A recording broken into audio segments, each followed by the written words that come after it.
say that ours was easier. You chose to make it hard on yourself. I also didn't give you that challenge. Yeah, I literally challenge. nobody gave you that challenge. Hey, I'm joked about it, and therefore it became a challenge. It is real now, and I do enjoy it. Let's see. Let me get the right page up here. Okay, so it's been a long time since we played. That's for before the week before, 2 weeks before Thanksgiving, when I went to go visit Toxic. I was not a dad yet. The last you time were not we played. a father yet, and now you're a not father. a father. I was like just prepping to come down to Florida too, so I hadn't even had my internship. Oh yeah, that's true. That's true too. Wow, lots has changed since our last episode. I guess it has been like maybe 2 to 3 months now. Probably. Are you going live on 2 months? Twitch? I think I just no, just okay. on my YouTubes for my D&Ds now. Okay, I will. I just want to make sure I follow so you get a viewer or watch. No, and this is exactly why, because it's been since before November. If I had just done it on Twitch, I wouldn't have known where we left off. I had an idea, and I was actually right, but like, still, I wouldn't have known. I love that YouTube just keeps it forever. Holy shit, that is nice, bro. Anyway, oh, yep, that'll go away. Yes. Hold on, let me pull up the correct page now. How do I do that? I do this. Good thing it was like split into wildly 4 different pieces. Yeah, that was definitely on me. How do I do this now? Hold on. I got to figure out how to do this now. 1 second. I come into I pulled up the message on accident because I started to talk and it was just curiosity. So I pulled up the message on accident and then like luckily it's all split into weirdly 4 different pieces like it's a puzzle on my screen like that. I'm just laughing that like just fucking less than I don't know 2 minutes in and I immediately showed it off.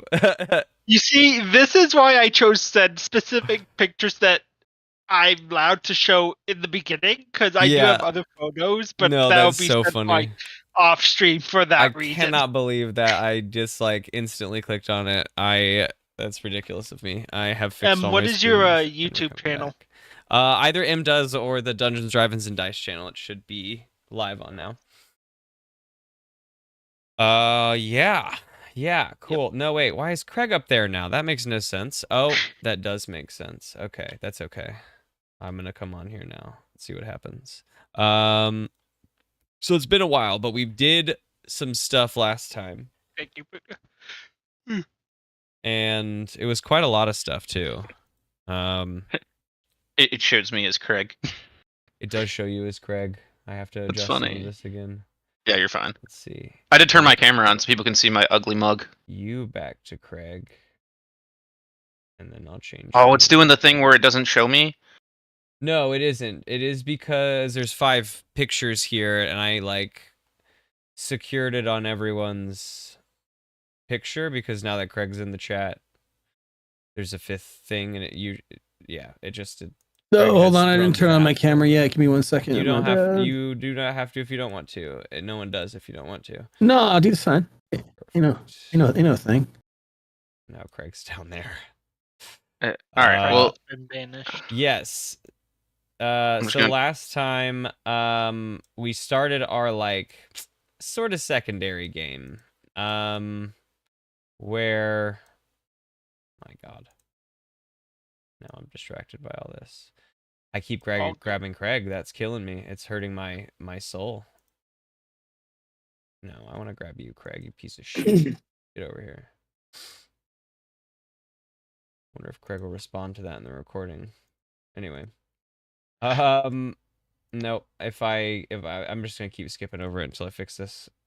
Not that way. Which way are you? You're up and above. Okay, put you down here. There you go. There you go. Way faster like that. And then make you bigger. Cool. I don't really care if they line up. Who gives a shit? No, wait. Now you 2 are in different spots. How did that happen? Yeah, you've been moving. You moved me to where Toxic is. Weird. Why would I do that? I see me. Okay. Hey, there's a boot. We did it. We did it. Kind we of. did it and we made it. It took a You have second. to- It's gonna take yeah, full Toxic hot and Year. minute on live. Swapped. Yeah. There we yeah. go. Yep. The delay on YouTube is insane. It is difficult to talk to chat on YouTube, I will say. YouTube, Yes. If you're listening, it's very difficult to talk to chat. Oh wow, you're on like a 45-second delay. It's insane, yeah. Yeah. Like, how am I supposed to Dude, it ask just chat waved what to his name my hand. fucking Pokemon, bro? Like, they were like, I literally have gotten comments like, you don't wait. Like, no, I do. I just don't wait for 60 seconds, dude. Yeah. You know when I get into the battle if I'm Well, gonna catch a also, Pokemon. make sure you have your top right chat says live chat. not It top chat. does. It does. Okay. I actually have to watch it through my phone on the side because if I want to keep up with it live, like during D&D, it's not as important to me because I'm Right. usually not responsive. We're just playing. It's an enjoyment of watching, but like, yeah, live I have to like keep it up on my phone. It's the lowest delay there. Weirdly. Anyway, okay, so last time we started our new game here. Pretty crazy. We hit a moment where the hunger is sort of enclosing in all around us. We've just discovered that Lucretia has severed a good portion of like our memory of the past, and that this sort of arc that we're playing now is the experience of those memories she severed. What we don't remember is what we are learning now. And so we went back in time to the beginning of that. We are part of the Institute of Planar Research. We have our ship, the TCR. If you don't remember what that stands for, you don't deserve to understand what that stands for, and I don't want to repeat it. So it is exactly that. The TCR is our ship. We're all in Doesn't hotbed remember robes. himself. I do remember. I just don't want it to come ever back up. If we now call it the TCR, then it's perfect. Yeah, we are all going out to explore what the light of creation can really do. It came down to your group, your world, and you are all on the cut, like the group that is studying what this thing can do. And so far, before you guys headed out on your journey, what it seems like it can do is literally anything. That's its point. It seems so far that it just... I mean, you've named it the light of creation because it is simply that, right? It is a light, kind of a physical object. I would call it more of a ball if you're touching it and feeling it, but like, it's amorphous in nature. It's a light, and you guys can pretty much do whatever you want. It advanced your society very quickly, your understandings in the various sciences and magics as well. You've been able to use it to literally create things as well as like advance ideas. And your team for the Institute of Planar Research is using it to see like what you can learn out in the Planarverse. And so you've left your city after a night of various like saying goodbyes to your planet in the Star Blaster that you're leaving in, and have headed off. As you exited your atmosphere and headed off into the various planescapes, imagine like the concept we think of space as being yet another bubble to go through, right? Once you go through this next bubble, you see all of our space, stars, blackness here in this disk, but you also see the plane of magic in a free-floating disk next to that, right? You see the plane of thought. I think that's actually you guys, the plane of thought. There's 13 total of them, and I only could fucking pull 2 off the top of my head. But there's 13 planes out there as you're scanning, right? And as you start to like do all this study, something happens, and like the atmosphere around you feels very jiggly. The light of creation seems to flicker a bit, and you guys split off into like a shattered reality, like, you know, I don't know, it's like, it feels like an anime where you're looking at a character and all of a sudden they crack in glass and then shatter outwards, and you're like, well, they're not dead, but like something is splitting in their mind, right? That's kind of the feeling you get. You shatter outwards and then recoalesce. And now you've gone through some cycles. This was the like setting of yourself out into the multiverse.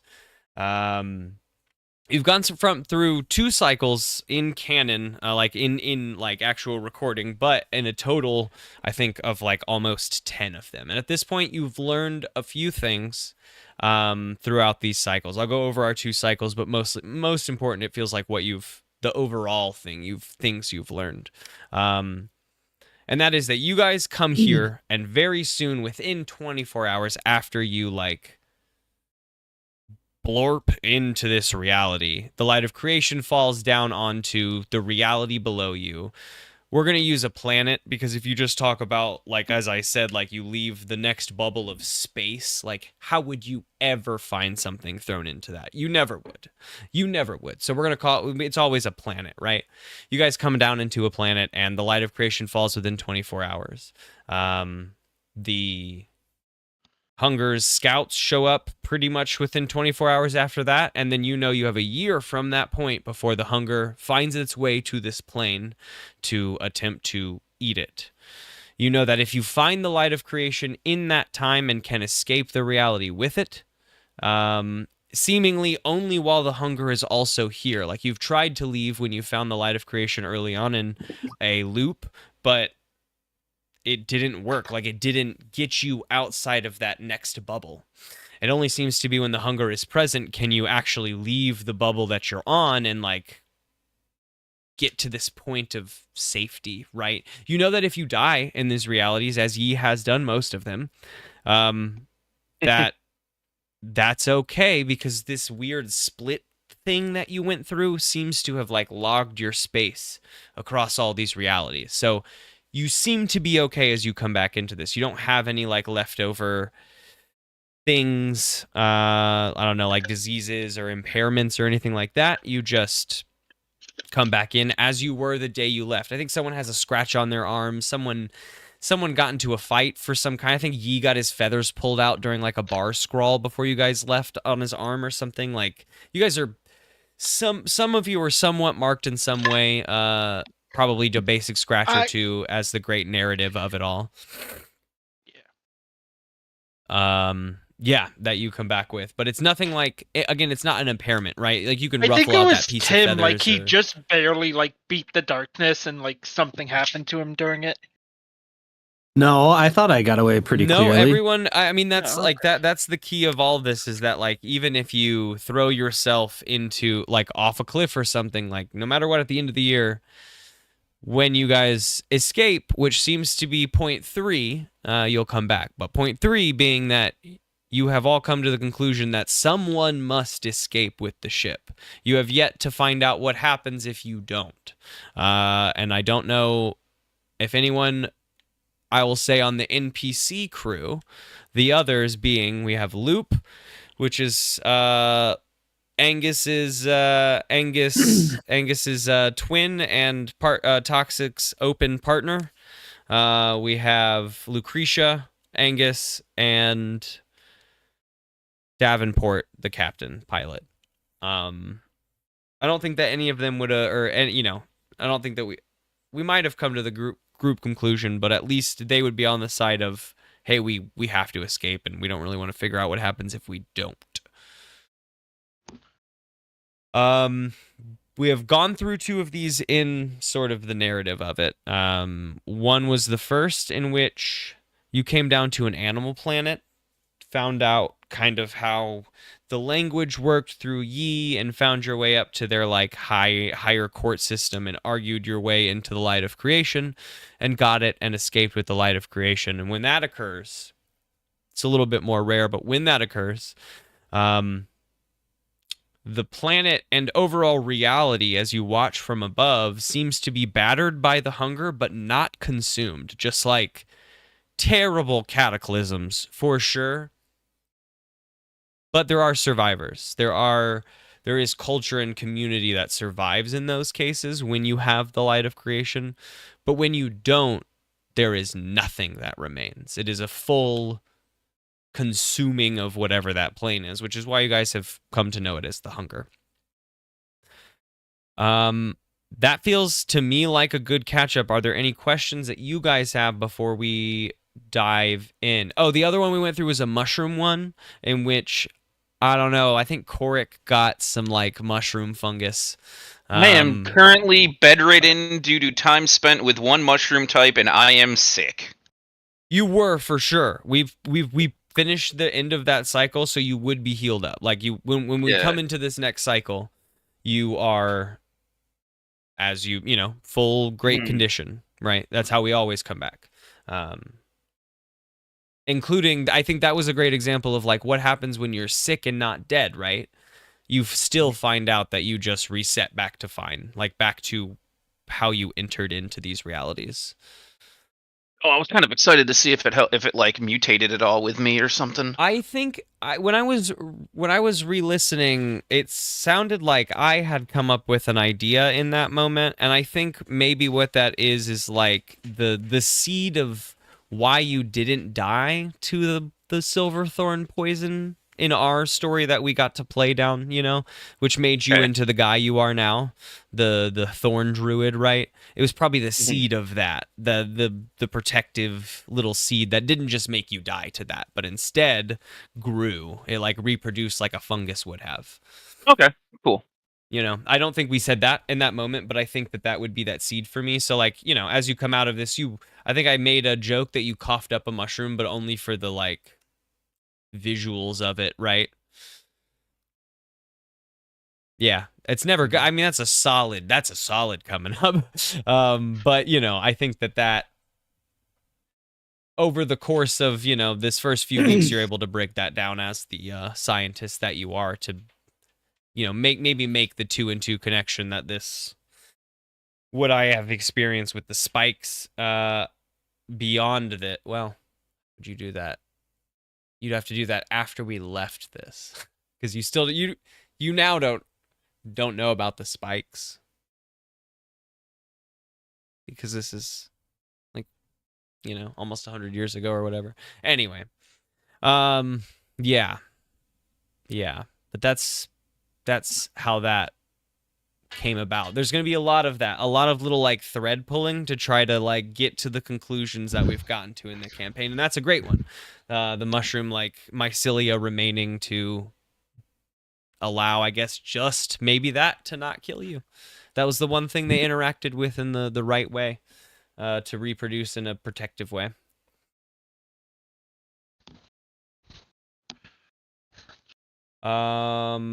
Yes, anyone else? Any questions before we dive in? We have our special character sheets. I do remember we learned that we couldn't bring people with us. That is a fantastic point. I'm glad we have learned that. That's an important fact. Yeah, you have tried to bring people along, and you have learned that you can't, like, your ship as a whole resets to the way it was, is what you've learned. So, like, and your ship and anything on it, if you can escape so far, reset fully. And if there is I think what you've discovered is life cannot join you, so a pet hasn't been able to join. You know, like, if you did a rat experiment, that couldn't join. A person could not join. But inanimate objects can. You have discovered. Okay. For whatever purpose. I don't know, a stick, right? A flower, whatever that was, a rock specifically, just to test it. Time start stealing their money. Money. I bet would have money. I'm betting money would have stolen money. And some of these to just see, even though you die most of the time, so your stuff doesn't make it back. That's hard to say. Hey, you don't know what he did with his, like, 8 alive days. That's true. He could like store them in the ship before he dies. He doesn't have to keep it on his pocket. He comes back to, like, an open loot chest. He's just, like, crying because it's full.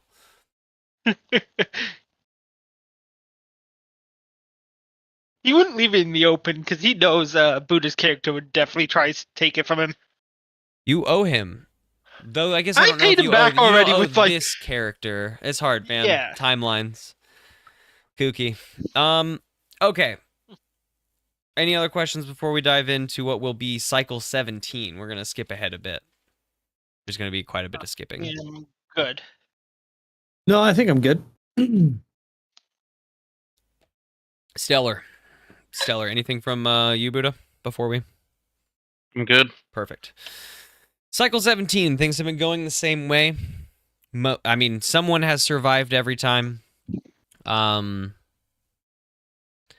hunger seems to be getting more aggressive each time that you're able to escape with the light, which is, we'll say, 2 or 3 times in this time. It is not common that you're able to find and get the light. Like, sometimes you've found it but haven't been able to get it through whatever reasons. Maybe there's like it's held by like a city or an army or a big monster that you just weren't able to overcome for whatever reason in that cycle. And of course it was consumed by the hunger, but it seems that every time you're able to escape with the light, that it comes back a little bit more aggressively. The tendrils shoot down harder than they did. More things seem to pour out of the darkness. This time, when you come out of the strange reality goo, you find yourself in a seemingly advanced world on your first few passovers. Advanced, but in decay. Advanced a long time ago. These are cities that are broken down and ruined, that are no longer in use. You don't see any inhabitants for like the first few weeks even. And I mean, in that first 24 hours when the light is supposed to fall, you can imagine that it does, but this is the case you've seen in a couple different cycles where it falls like literally on the other side of the planet, out so far, like out of your sensor ranges, that like after a few days of flying in passovers, Davenport and Loop and Korik, even the science officers of the crew, the people doing this triangulations, make the decision that like we can keep looking. It sometimes has helped us, but maybe we could spend our year differently. Like we don't think we're going to find it in this case. It's a very bright planet, so we can't use just the light that it produces. We can't find it, right, in this first week. And yeah. So you guys get the idea to like explore this planet a little more. And after a little bit you come across a 3-tiered sort of advanced city. This seems to be a capital of some kind in its build and its make. It's so much larger than any of the other destructed cities you've seen. It is positioned around this giant gulch, this river pouring down into a waterfall that cuts through the first few tiers of the city just fine, but it seems to have completely flooded. Like I don't know, you could see the tops of something in the 3rd tier, but anything below that is just like underwater now, because all of like whatever aqueducts they had built to run that properly have broken down over time and have not been maintained, of course. But in this, seemingly ex-opulent capital city, what you do see, what draws you to this, is that there are robots walking around on the city streets. They seem to be going through the motions of life. You see a couple of them sitting and pantomiming, like having a lunch at a cafe. You see them walking down the streets and exchanging pleasantries as they go about their day. They seem to be living lives, but sort of through pantomime, like they're miming all of these things. They're not actually eating anything at the table. They're just they're picking up an empty cup and pretending to sip it and then having conversation with their friend. And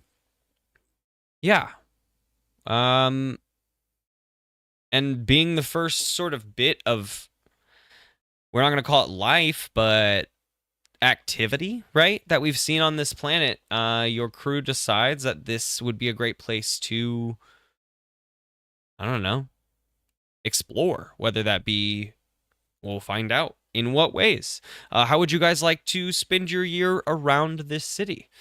I would like to look to see if there's some sort of like overseer or mayor's office or building or something like that. I'm assuming it would be on the highest tier.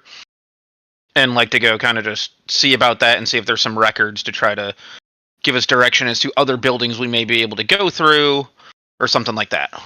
So do they just mime eating, or do they mime everything? Like they don't actually talk, or Oh no, they are talking to one another. You hear them. They're like going say through the hello. motions. It seems to be a common, right? Yeah. It seems to be a common language. I think, with the way you're in cycle 17, you've had to learn languages really quick. This one wasn't hard. It wasn't so far away from common that it took you but a few days with a focused group effort to pick up the basic exchanges here. And yeah, they are speaking like, basic common to each other, Hello, how are you? How's your day? Beautiful day we're having, isn't it? This scone picks up nothing and crunches is the best in the neighborhood. I agree. Yeah, everyone comes to Francoise's scones because, like, it sounds like they would be eating, but they're pantomiming food and beverage and like the actual, thing that would be there, but they're living there. How do you spell Francoise's? I'd like to figure out why they don't have food on this planet. Francois Or scones. food, It's gonna or be I think Francois. Francois.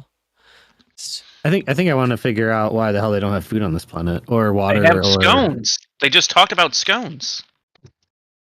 Yeah, they had scones. They had. I thought he said had. They had the operative scones. I bet word they could being- make them, but they don't have ingredients at this point. I would like to figure out why they don't have ingredients to make the food that they normally eat. I think I'm going to spend my time researching that. Okay. What changed to create the need for no food, or what are the circumstances? What happened to any biological based creatures? Yep. Yeah, I'm loving that. That's also why Yeah. I'm trying to go to the overseer's, office or something for some sort of digital record, because if there was or is a leader of this area, he would definitely have kept a record of some sort, especially hidden, because he wouldn't want who used to be the inhabitants find out if he was like fucking them over or something. Yeah, it's feeling to me like Toxic is doing this or Tim is doing this by a mind roll. Do you think you're doing this by a mind or a heart roll, Korik? For me, this is 100% mind. I want to use my intellect to figure this out. Cool. I'm gonna figure out what Yi is, but I have an idea actually for both of your things off my cuff. Yi, what are you up to this year? How do you want to spend it? So we walk by a bunch of like ruined, rundown kind of cities, you said? Oh yeah. There's so much. Yi seeing it is gonna try figure out how to summon the gods of this airplane. So probably a heart roll, I'm imagining it feels like. In the heart segment. Because other It's than that, it's 2D. mind or body, right? It's 2d6, right? I forgot. It is going to be a 2d6 situation. For the two of you, though, and maybe for you, once I get to the bottom, I might put all of yours together and take the highest roll. I just want to see if he is... It sounds like it actually might fit into that, too. So I just kind of want to see if you guys are going these sort of... that's what I'm thinking. Do you have an argument for another one? Because you're dealing with like religious natures. I'm not seeing body. I could also see mind. Like if you're doing like research and like investigation. I feel like heart would be if you're praying for like the gods to appear, but mind is like if you try and force them. And I feel like at this moment he's just trying to pray to them and see if there's even a god that exists because of the rundown. Because knowing gods, like from what he's seen from the light and everything, gods wouldn't just leave their creations to just be destroyed like this. So what the hell kind of happened? Okay, yeah, I'm gonna give you a heart roll. Yours is gonna be a separate thing because I have ideas for these split paths. The two of you, I'd like you to give me your mind rolls, and I'm gonna take the highest. And I'm kind of gonna put you guys together as like a team, right, for this year. Everyone else. I rolled a 6 and a 1, and I'm +2. So. I rolled an 11, a 9 plus 2. 6 and a 1 so how plus do we 2 do is this 9 roll and 11. again? So we're gonna take 11. You're gonna do 2d6 plus heart.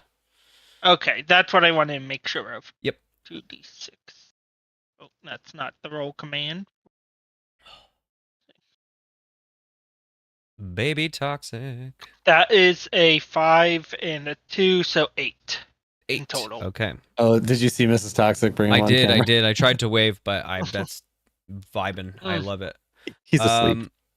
Oh, that's awesome. How's Miss Toxic doing? She's good. That's good. Most of the crew, Davenport is going to remain behind. No, I'm going to switch it up. Barry's going to vote to sort of remain behind this year as like you guys have come to the conclusion again, that it's good to have someone that just spends the year on the ship until we figure out something else, right? Like, we don't have a better way. So as long as someone's on the ship, if anything changes, they can get us the fuck out of here. And Barry has taken that role on this year. And so Davenport and Lucretia and Loop, they all head out to see what parts they can get. If they can get anything for the ship, like power or replacement metal in case you guys get damaged. It's always good to have supplies around, and they're gonna go around and start collecting those things. Tim and Korik go off and start learning these people, start asking them questions, and getting to the bottom of like what has happened to this place. You learn a few things through talking to them. One, that this society definitely had some sort of ruler at some point, but that has sort of the need for that has long since washed away.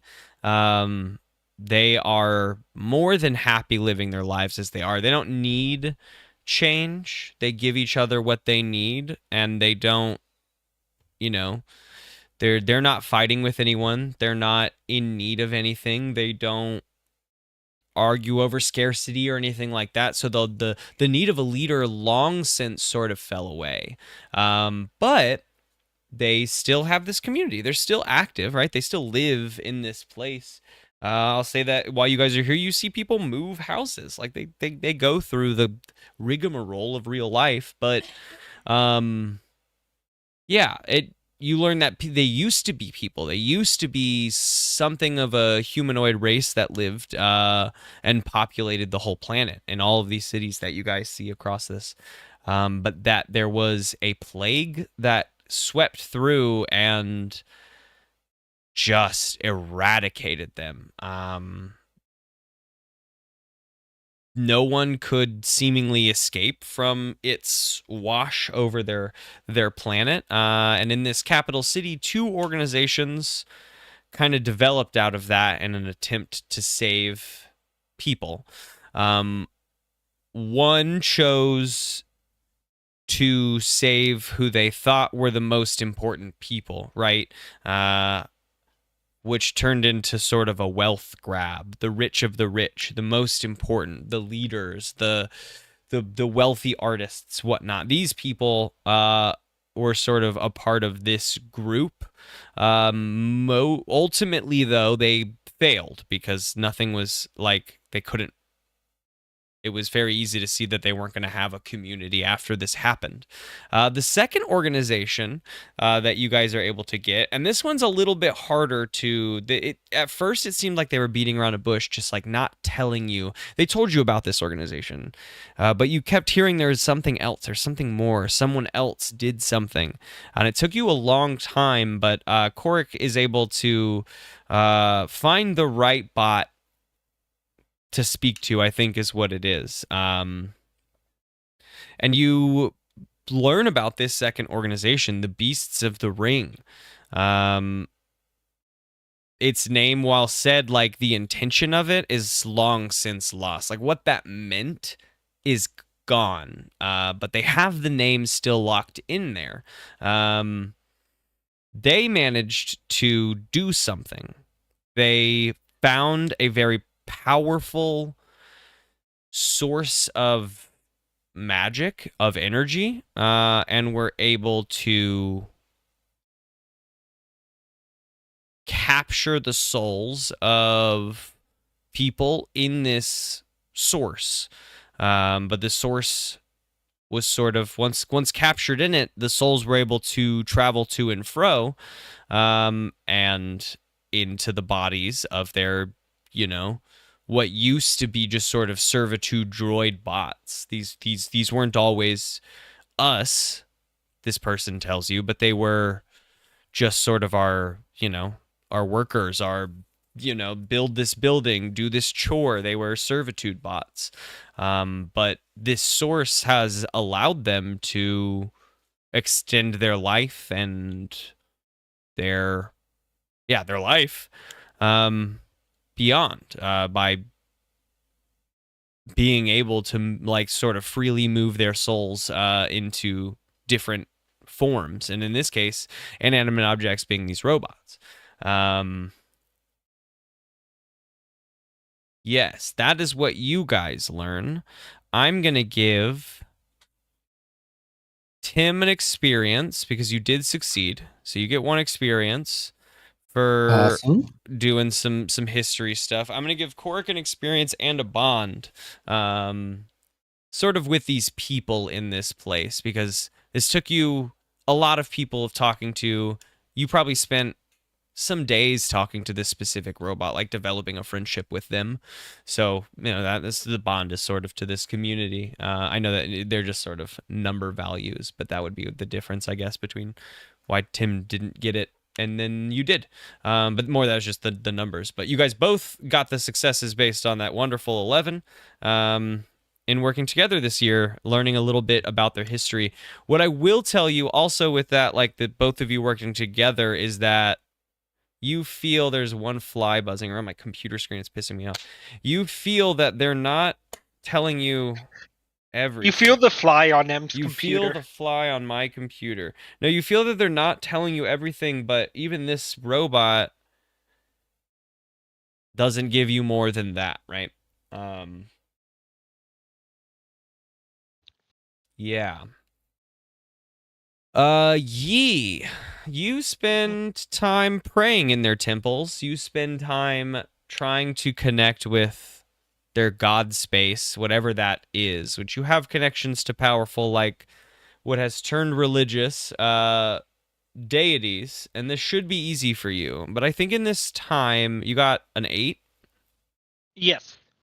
Yeah, I think in this time, you don't get any connections. Sort of like it's shut off to this place. You don't even feel like the ley lines, like usually when you pray and you feel like strong religious connections, you can kind of sense the other deities out there, right? Like you can sense the specificity of the power you've chosen in that, as well as like the wider grand scheme of what that magic comes from. I think it's all very personal in the feeling of that, but I think that you feel a sort of like silent bubble in only the way that you have when your deity went missing, right? Yours is not missing. They respond with their like cackles and their jeers and whatnot, but they're inside of you, I guess, at this point, right? I think. Fuck if I remember. We've done weird timey-wimey shit. I think they're back in space, actually. They were... This actually works well with how Buddha did, because originally when Buddha retimed it, my god technically went back all the way to where he originally was before. Yeah, so they're out there in space. Yeah, he went back to like wherever he's from technically. Yeah, so you get some jeers and some like jibes about, like, haha, you're alone out here, haha, I'm the only one, blah blah blah blah blah. But in that, you really do get that, like, there isn't that connection to what would have been religious deities. It seems to have disappeared in the same way that your god disappeared. But what you do find in that, I'll give you... we'll give it a bond. I'll give you a bond with your guy. Like, right? Like, I think your bond increases because, like, you spent a year sort of, or, a portion of this year sort of jabbing and jibing with your dude, and you probably threw some in there sometimes. It turns, I think, throughout this year a little bit more. It seems to be a lot more like coworkers giving each other the jive rather than people that hate each other jives. Even though this is still a chaotic entity, you feel a little bit closer to it. I hope you know it. As he leaves each church, he's just going to take each most religious holy artifact he can find that he thinks will sell the most. That you could either take bond or I think asset is the word. It is assets, yes. Yeah, you can take one of those, either bond or asset, if you're stealing a bunch of religious iconography. I'm going to take the bond because why not? Why not have a better bond with a god? But I love it. You do find, though, in the biggest church of the tiered capital city, you started out and worked your way in. This largest church, the lower floors of it seem to be flooded, but it actually seems like is a way down, not in an unflooded chamber, but that it's not just jumping off of a waterfall.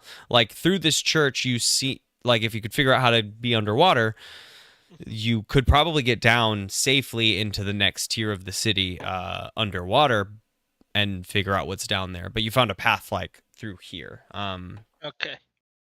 And throughout the year, your crew is assessing all of this info put together. They've found some supplies for the ship. They've made sure to repair whatever dings and banged up portions needed it.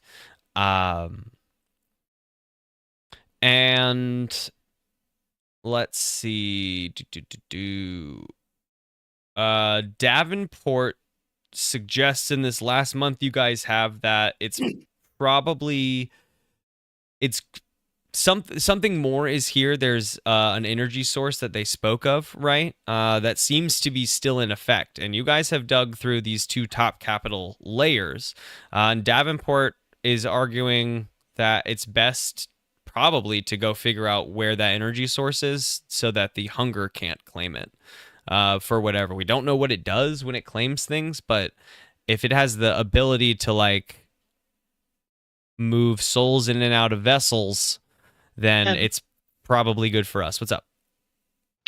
I just wonder, can ye do a body roll to see, as he's technically experienced it once, to see if he can just pop his soul out of his body somehow?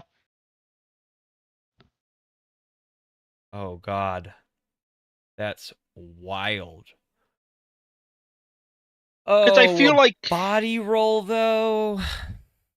It's either that or heart. I feel like I think I could see a heart roll here for that. I like where your brain's at. Let's give it a shot. I think a heart roll though, because it feels a little bit more along that religious. You're working with spirit. Yeah.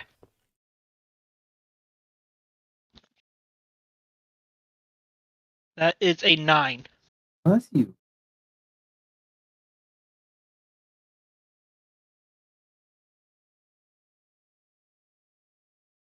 You can't figure out how to get your soul out of your body, but you do withdraw sort of into yourself, right? You get this sort of floaty feeling. You feel trapped within the confines of your actual physical shape. But down below in that flooded section, you feel the pull. You can feel that whatever is down there for sure. You can see its light, right? In the darkness, in the pitch blackness around the form that holds you in, but you can't see the floors or whatever's in between you, but you can see a very bright light down there, trying to draw you in. So it's down there. I will give you with that roll for sure. He, of course, will share this with everyone. Yeah. Does anyone have a way to help breathe underwater? I don't think so. Let me just check my spell list. I am a druid. I'm a druid. I can become a fish. You can become a fish, so you can check it out. Actually, hold on. I can become a shark. A worse fish? Okay, hell yeah. I feel like someone has done something with water breathing in the past.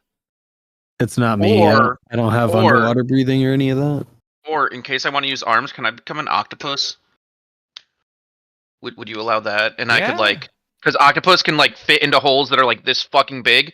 So this way, if we get down to something, I could fucking the size of their beak. Yep, that's your size. Yeah. I love that. You can become an octopus for sure. Why not just become a kraken? Well, octopus is good. We don't want to give him too much. I'm gonna become a bigger bird and beat the shit out of you. Gotta catch me first, sucker. Let's see.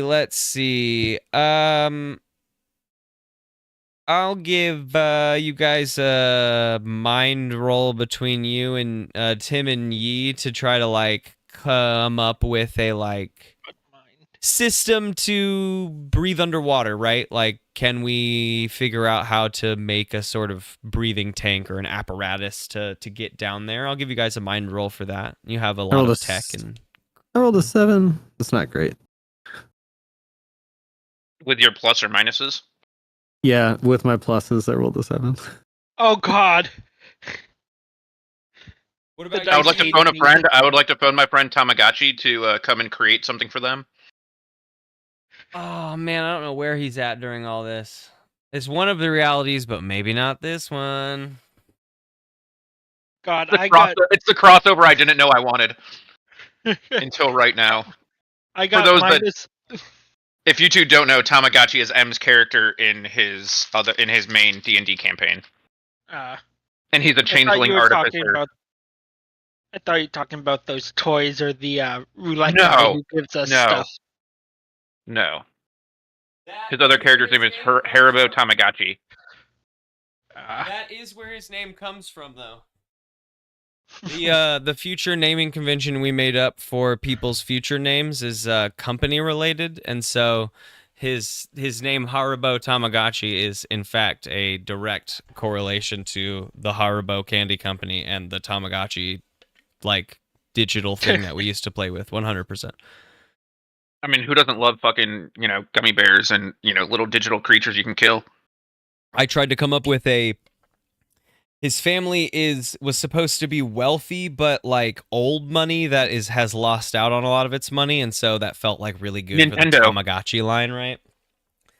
But Nintendo's about to drop the Switch too, and they're going to be market leaders for the next 3 to 5 years. It's going to be the next game-breaking game system. I'm going to buy it on day one, baby. It's going to be the only console that has a new console. I'm going to buy it on day one. I'm going to put it right inside of itself, and I'm going to look at it anyway. I'm going to open up my old Switch and put it into my new Switch because it can fit inside of it. Did you hear about the fact that it might not be backwards compatible with Switch games? It is. It is going to be 100% backwards compatible with all Switch games. Oh, because the thing I saw... Sorry for getting off track, but the thing I saw, it says it's not going to be 100% optimized for all Switch games. But that was also before the official announcement. I guess that's true. The official announcement said backwards compatibility, and that made me assume full backwards compatibility. But maybe there's some older Switch games that before I think there's came a out list, first that don't just work. just like PS3 games that didn't work on PS5. Sure. Or whatever. Okay. So PS3 there's probably some. They could also just say that and be like, "Well, we told you not everything would work in case there's a bug they haven't found yet." So I mean, honestly, still though, that's the way it goes. I mean, that's just the unfortunate way it goes. That's why you don't sell your Switch right away, so you can still play those old games. But Switch. I just still want to be able to play with you if you're on your Switch 2 and I'm on my Switch. That's what I want. I know. I don't know about that. Yeah, I don't know how cross-platform will work. If what if we're playing both on Mario Kart 8? I mean, yeah, exactly. Will we be able to play Mario Kart 8 together? Is a great question. But Mario Kart 9 has 24-person races. Yeah, sure. Who the hell has 24 friends? While we're fucking talking, right? No one has 24 friends. First of all, that's for streamers. Second of all, I have 24 friends. Yeah, that's Probably. for streamers. Second of all, probably. Did you see the magnetic connectors? When I was told about that, I was like, fuck yeah, super stoked. But there's a microchip in the side that you have to slide in. It's not just magnet to magnet. It's so flimsy that's gonna, I feel break it so easy. It's gonna break day one, dude, for sure. Little Timmy's gonna finger that thing and snap it right off. Man. Anyway, I'm excited for sure. But how did that go again? What did little Timmy do? he broke it. If I was good with fucking like Photoshop and recording things, that would have been fucking awesome. He broke it. Thanks to the magic of editing, you will never know that happened. Yeah. No, yeah. Or it'll be in the post-credit scene. Anyway, I bet we would have one hell of a blooper reel. Yeah, right. Yi, did you roll for mind as well? I did. I got nat 1, -1. Oh! Ooh! Yeah, this is not what he does. I'm gonna say that you have breathing apparatuses to bring 2 more people down for not very long, like an hour before you think it starts breaking down. But Davenport is actually going to try to make an argument that he should be one to go down. Question. Yes. Going back to the future, before we came to this plane, we had the bubble spheres that we used to transport off of the cloud city type thing we were on. Do we have that technology now? Do we have the ability to use bubble spheres that they could go in? Because if those things were able to transport through all of time and like the atmosphere. What I'll give you, you know what? Because we want to set up for our future like play space. What I will give you is that it's not a breathing suit that they make, but they make like a very archaic version of those balls, more specifically to go underwater right now. Maybe with like an hour of breathing time. Right, exactly. Same thing. I think I'm gonna say that they're able to create one of these balls that 2 people can fit in and sort of pilot around. Right. It's not quite up to this level of like we're shooting it off into any kind of like thing. It's meant to be underwater, but like the 3 of you, if you had seen the future one, this is definitely like, holy shit, where she got that idea from. That's a great idea. I love that. So just my thought with the group, Yi can fly. We have communication devices that would be able to work, right? So Tim and Davenport and I go under, me as Octopus, them in the ball. Ye kind of fly around and like be able to maybe make some sort of map of where things would be underwater. So if we have to go back down, we know exactly where we were, like in correlation to the surface. So you don't get lost. Like not trying to like keep Ye out of it, but I mean, that's the NPC pitch at the moment is that Davenport is like I really think I want to go down there. I want to see what's going on. And I kind of know how to pilot this ship. I think the best. Tim helped me build it. I wish Yi had been more help. I would offer for you to go, Yi, but you kind of stepped out on this one. I think that's fair. You want the man who doesn't even know what 1 + 1 is right now to do a map? We'll keep you on comms, and you could definitely chip in. But I think I desperately want to be down there. I mean, I think that with that, you're still a part of this, right? I just want to make sure I'm down there and a part of this. I guess with that, we could switch easily because I could be on the comms. I'm just saying, the man who does the map or the man who doesn't know how to do the math. Either way, well, you know what? Oh, shoot, that's such a good idea. Maybe you could relay it to Lucretia. Lucretia's like, oh, I could do a map for sure. The NPCs are like getting out all the mapping equipment. They're like, you tell us, Yi, and we'll get it together. Yi just hands over and goes to fly off, do something else. Oh, okay, yeah, we could do that. I was gonna say basically you could be a part of this conversation, just physically you're not here because you're on comms, right? Like that is the only difference. But if you want to hand off your thing, they can be on comms and you can still fly off, and we can do another thing for you for sure. Yeah, Yi's just gonna go. You know what?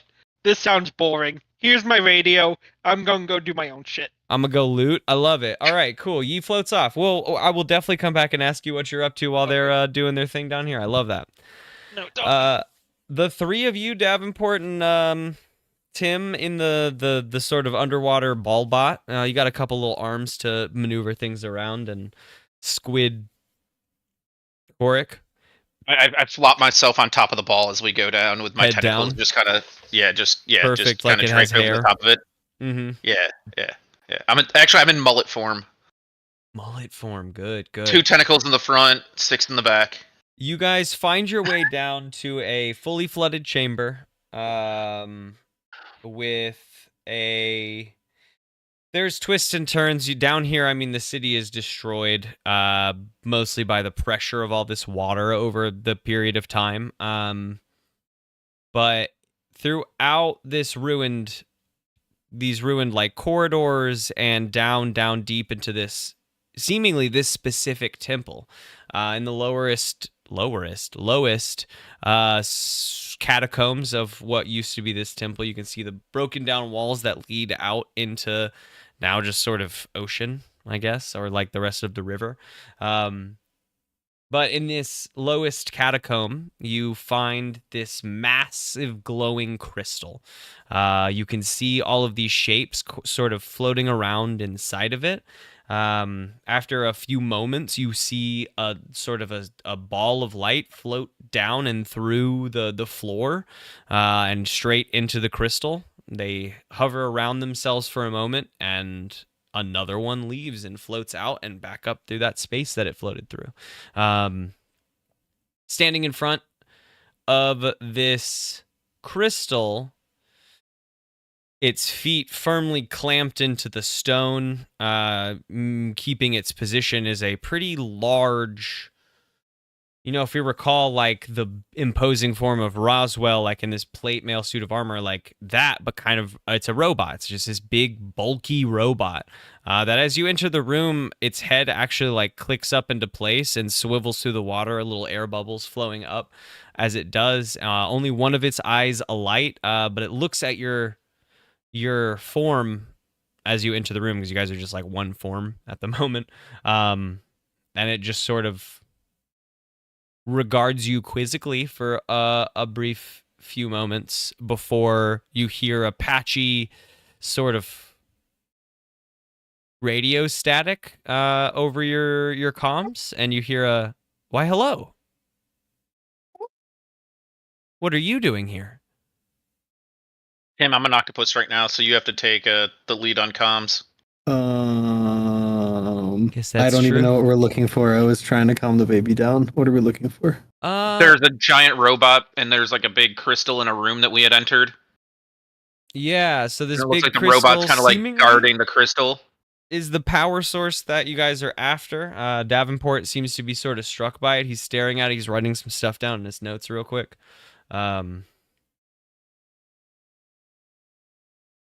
So I guess I would just kind of say we're looking for the power source, right?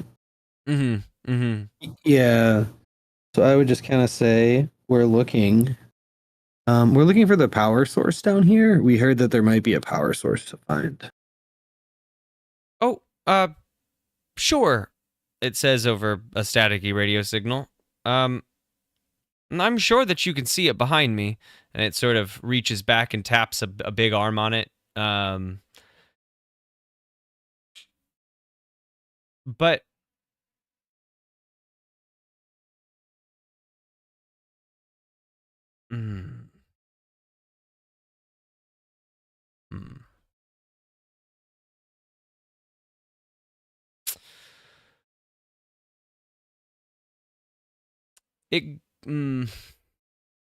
trying to figure out how to say it in like from its point of view, but I'm struggling with like sort of the personal POV at the moment. So I'm going to launch into like the concept of what it says.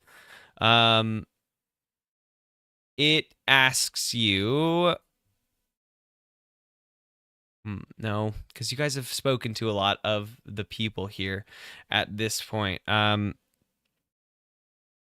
It says that it has knowledge of you. They actually share a collective consciousness. It's been watching you as it's through pretty much any of its eyes at this point. They have made this decision in the past through the beast of the ring, which again, through this conversation, is just a name for them at this point.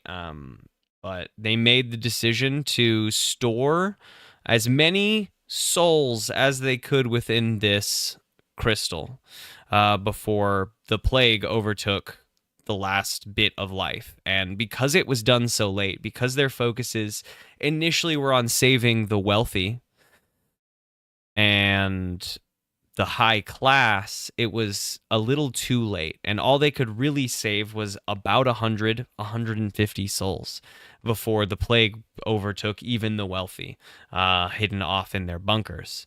And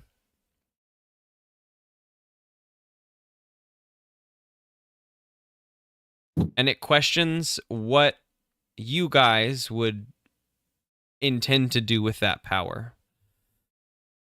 They have always been a group, and they vote as a group. They voted as a group to come into this situation. And they are curious as to what you would do with that power. I'd like to think that we would probably, because our goal is to like save all these planets we go to, right? I think that that's a question for you to tell me. Yeah, I would think that's our goal, is to save most of these planets using the spark of creation that we took.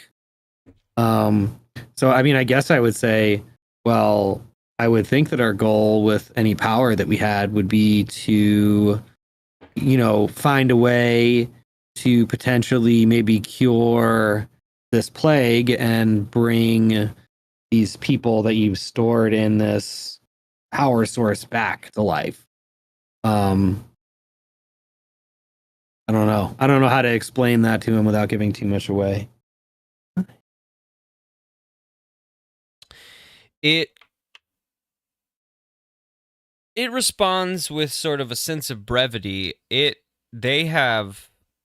did this to basically become immortal, and through their eyes right? Like, they have succeeded in what they intended. And so, as far as they're concerned, whatever this is that is coming could not be worse than what they have faced. They have faced a 99.9% wipeout, right, of their planet's population, and are the 100 people or souls that remain here, right?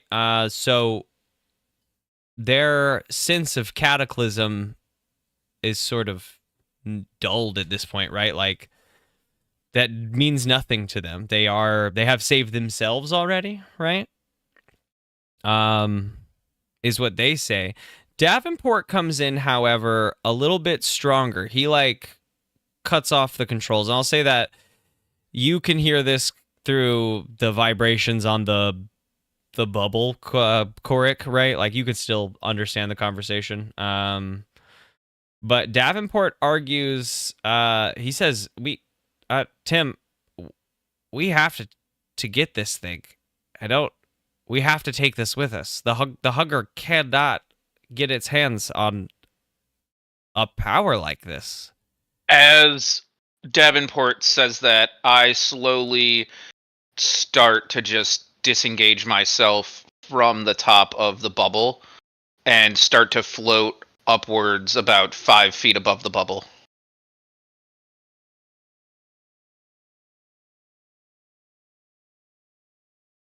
How do you feel, Tim? I mean, we also need it to save essentially our world, right? Because we're in this other place. Well, so this is not the light of creation in front of you. I will say. Yeah, this is a power source, though, right?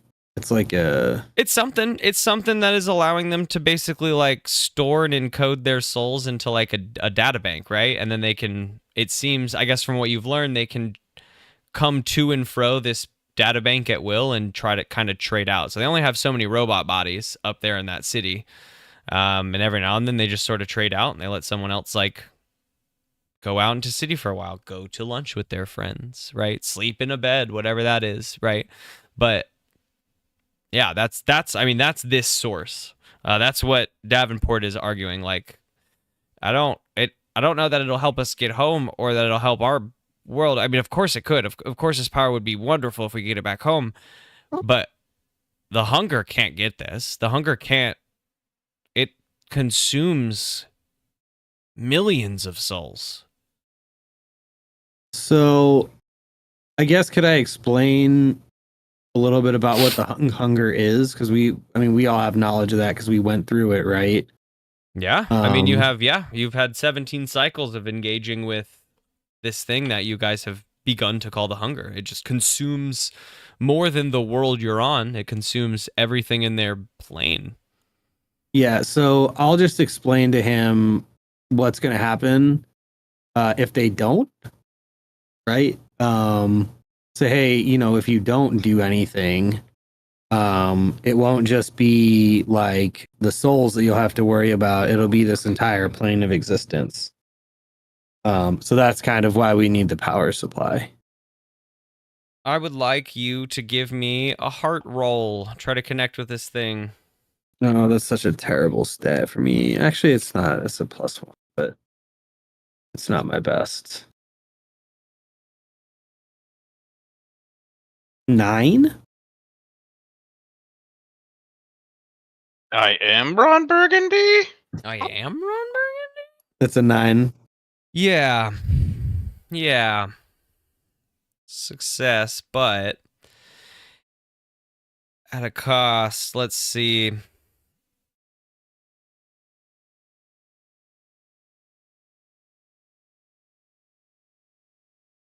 Over the course of this conversation, I think Davenport interjects at a moment and says, look, I'm sorry, but we've been through this. Oh, boy. He spends a moment of time 17 times at this point, and the only way you survive is if we get our hands on a very specific thing, and we have not. And this, unfortunately, is not it. But what is chasing us, we cannot allow it to get its hands on this. So I'm so sorry. We're going to have to do something about this. And Loop even comes on at some point because they're listening, right? Back in the ship. And she argues the opposite. It turns into like a big crew argument. Loop is arguing like, look, oh man, I got to get down there. You guys cannot do this. You cannot hurt and like kill all these people just for this concept. They live here, they do this. We failed, but we can't just kill them and take the crystal to not make it stronger, right? This is the fight, I guess, that has begun to be had. And eventually, you are cut off by the static returning. And the robot returns.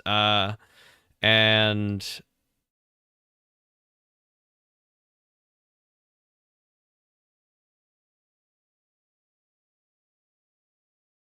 the robot returns and states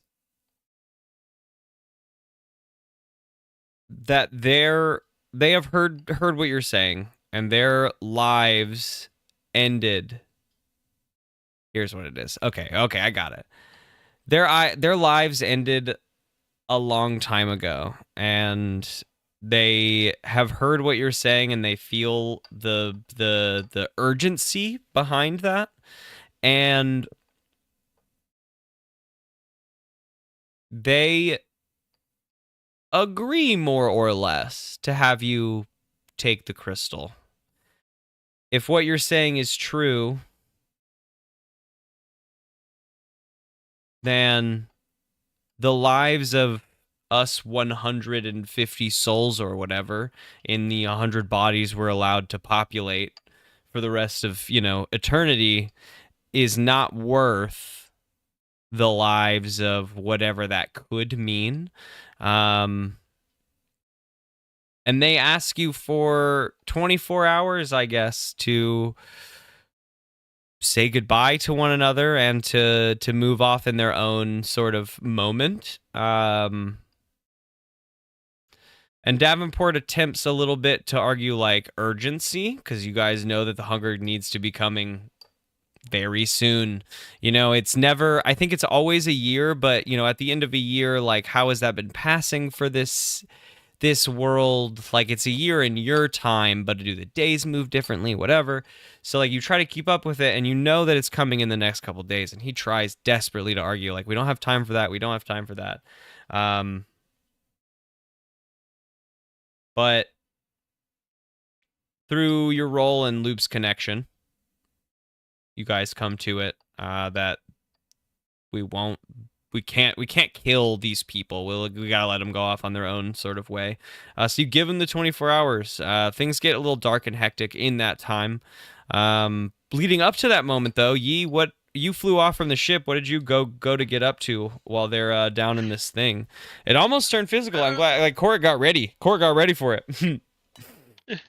Shit, you never gave me the opportunity. I was getting fucking like I was gonna cover up his eyes and shove my tentacle in his fucking eye socket. You were ready for it. I'm super down. I liked it. You prepped.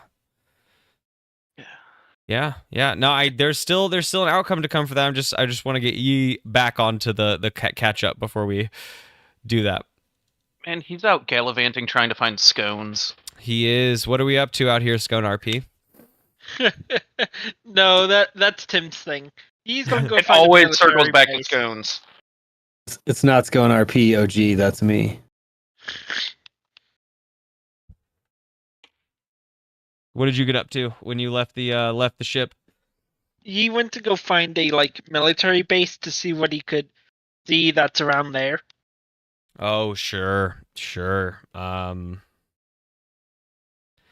Yeah, I'm gonna give you a body. I'm gonna give you a body roll to just fucking dig through the ruins of the first military base you come across. Something that seems like a fortified place, right? The first fortified building or group. See, this is what you do best. You're able to dig through rubble. Yeah, I mean, you spend these 48 hours like you huffed off from the ship. Not really, but that's just you went off from the ship. You left your comm behind, and you messed off for about 48 hours. And most of it was digging through this rubble. And I think what you're going to receive is another asset for doing so. You dig up. I mean, you'll tell us what you dig up whenever we use the asset, but you dig up something really cool. I actually, you know what? I'm curious in this moment. What did you dig up that's worthy of an asset? It doesn't have to be this item when you use it later, for sure. I'm just you dig up something cool. When they get back, they're just going to see Yi with a rocket launcher. A full RPG launcher. It has only one round, but he has it. He shoves it into his bag, and you see a +1 asset appear above it, and then disappear slowly. He tries to pull the rocket launcher out later, but all of a sudden, what do we need? Yeah, you guys are all back on the ship, and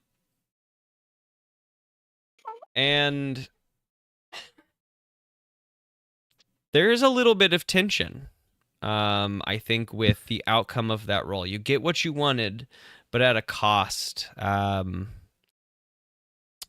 that cost in this case is that Loop seems very disappointed in your crew. She explains that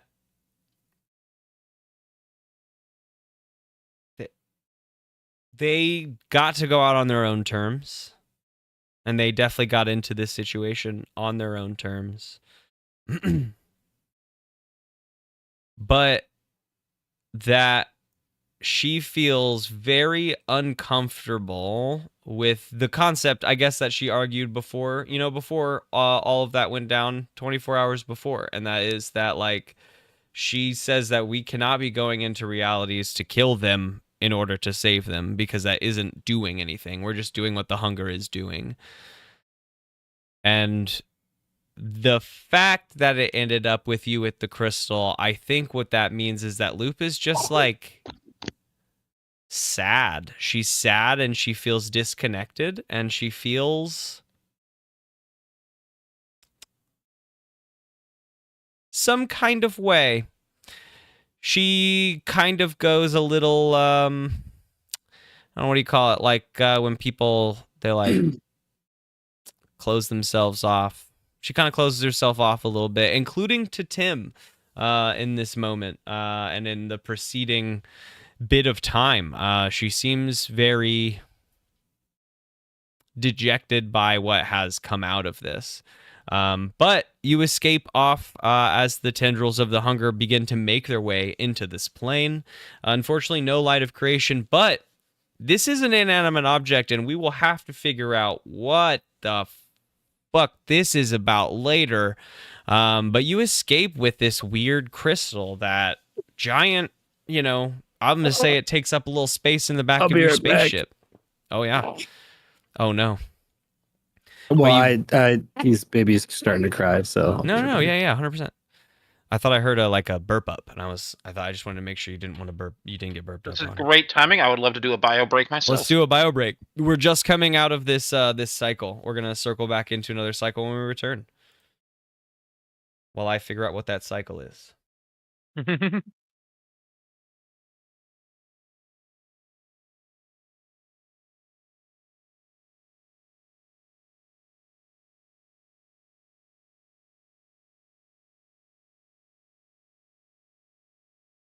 Incorrect.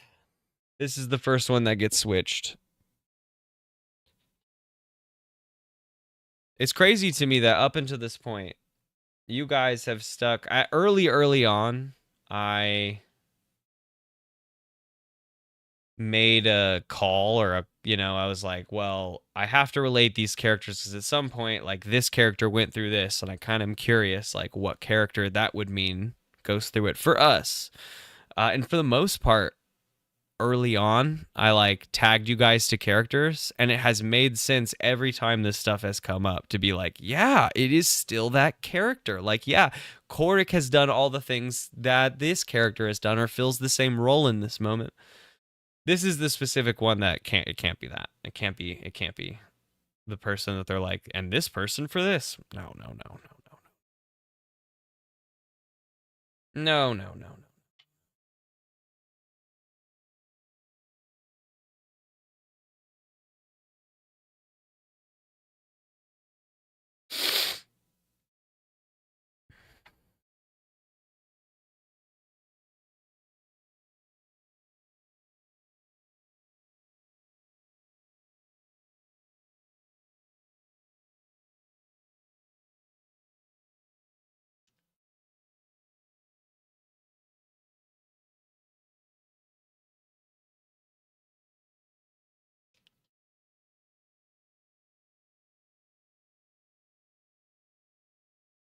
It's perfect. Holy fucking shit.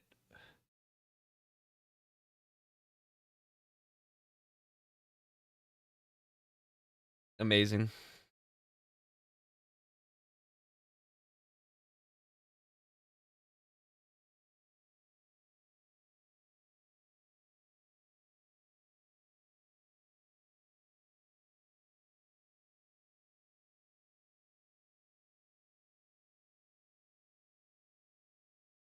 Actually, I'm gonna run to the bathroom too if you can hear me. Sorry.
Do, do, do, do, do, do, do, do, do.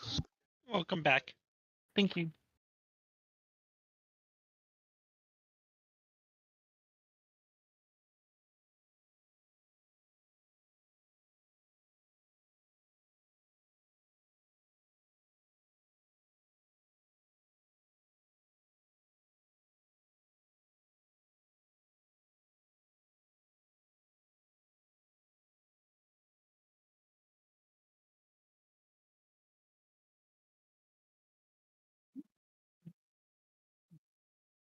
All right, back for now.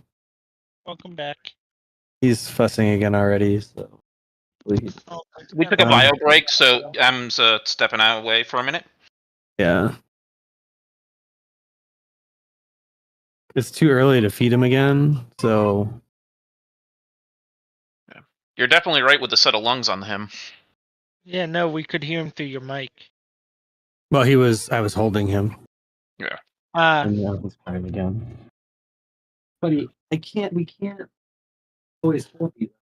Work. Calm yourself down. Okay.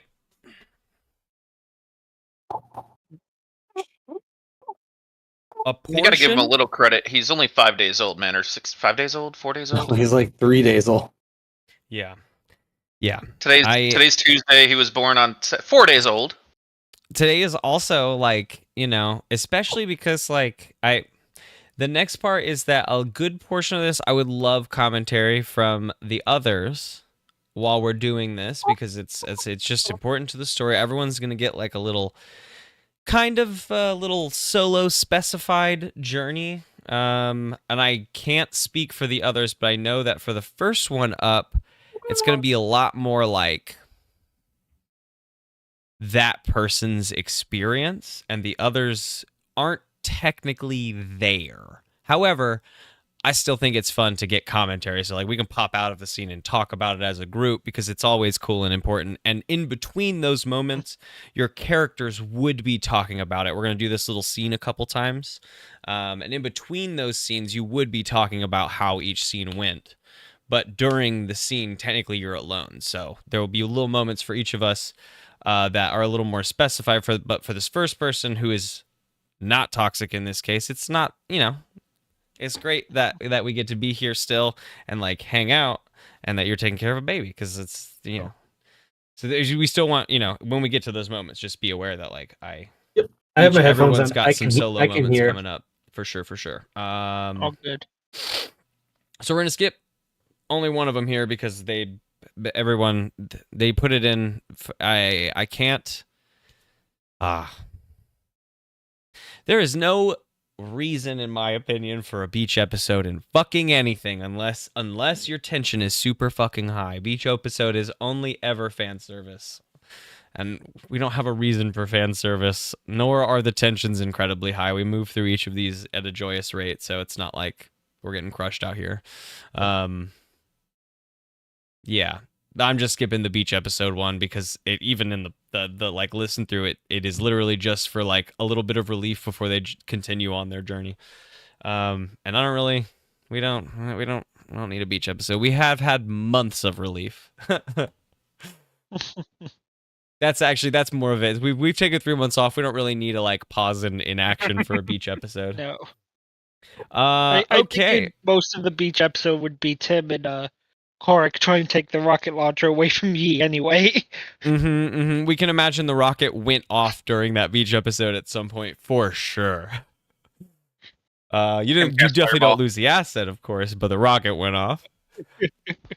We're gonna fast forward a little bit to cycle 30. Things have been going pretty crazy. You have gotten the orbs here and there. You've lost it most of the times, right? It's pretty rare that you guys get the orb. It is hard. Again, it's the shape of a basketball thrown onto a planet. Like, how do you find that? In the luck that you're nearby and can see it, then yay. But otherwise, how do you find the basketball? And that's what it's proven to be time and time again. Every now and then, where it falls, it affects. And sometimes it affects things greatly. And you're able to get in and find that affectation, like in the mushroom world. to you guys at this point, fucking 28 years ago, because each of these is a year. Cycle 30 is your 30th year out in this space. You're not aging physically, but you're 30 years older mentally, right? This world that you come down onto is thriving. It is filled to the brim with life and people and activity. They seem to be living in, upon first Passover is pretty relative peace. The massive cities, but for the ease of you could imagine that a massive city is like nice and like happy because it seems like there's a lot of people, but you guys don't even see like trash on the streets. You don't even see like people hanging out in alleyways, right? Like everyone seems to be doing a job, enjoying life and having a place to live as far as like what you're seeing, right? Everything seems great here.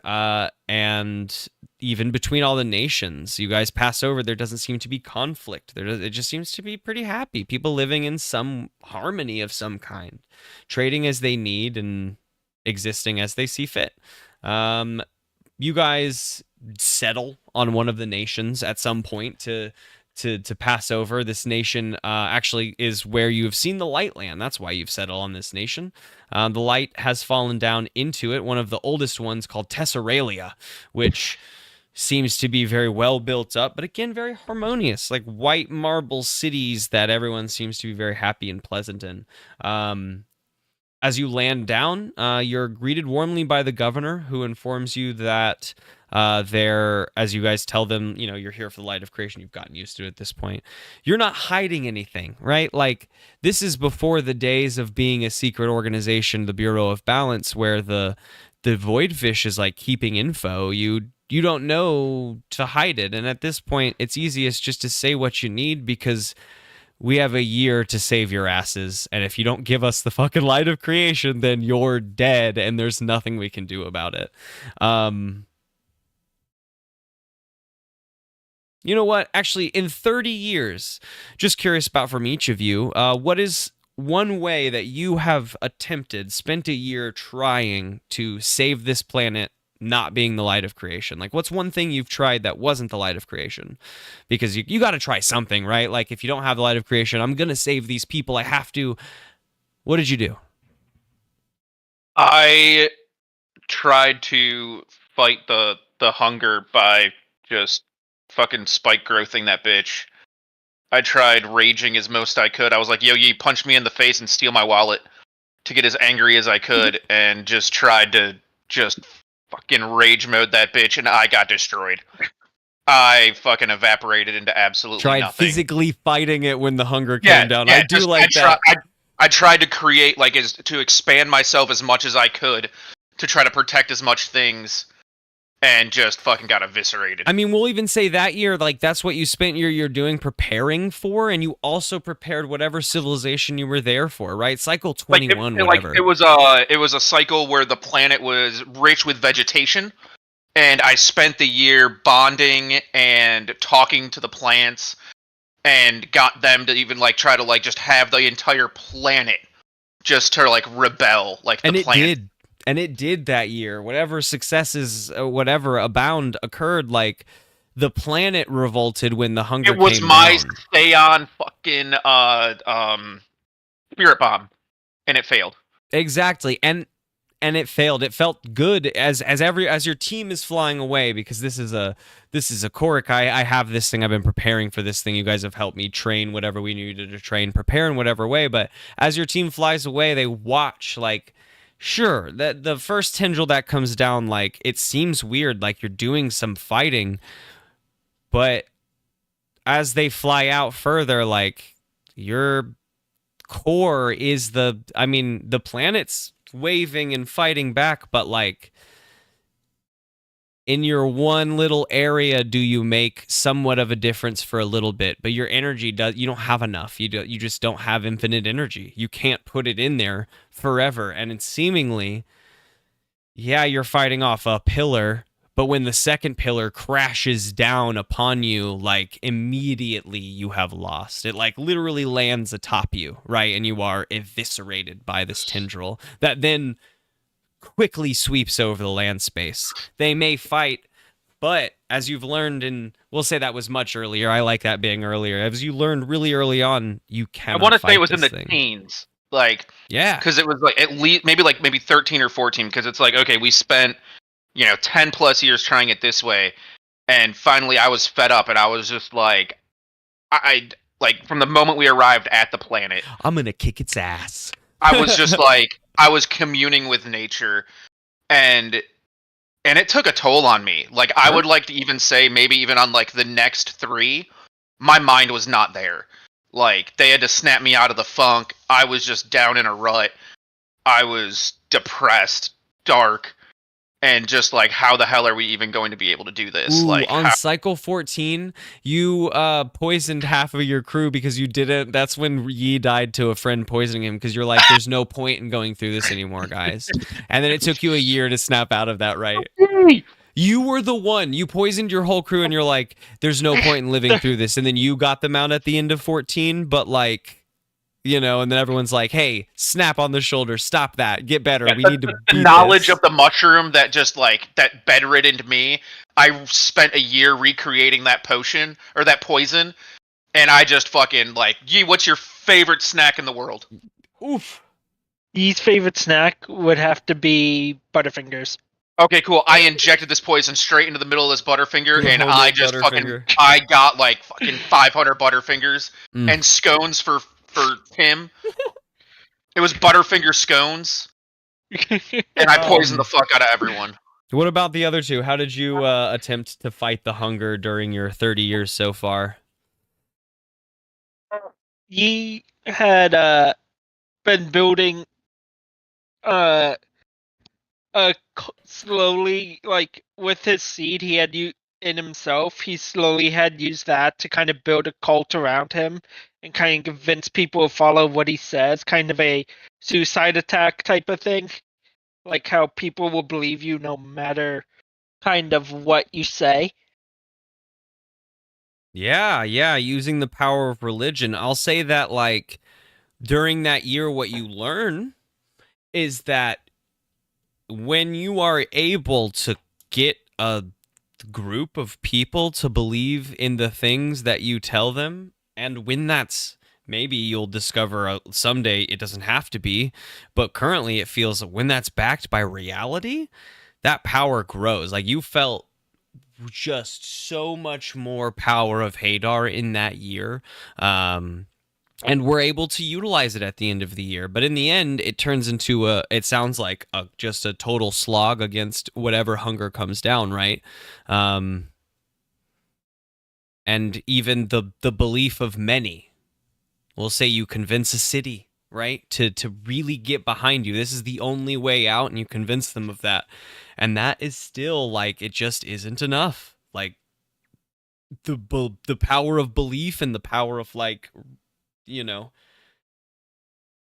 singular belief that we can survive and like the power that provided to your abilities, like that still wasn't enough to overcome that year. Hadar doesn't seem to care too much. Kind of like Korik, Yi had come like a mad king with power that for those next couple years of why he died is because they tried to take over the ships several times over.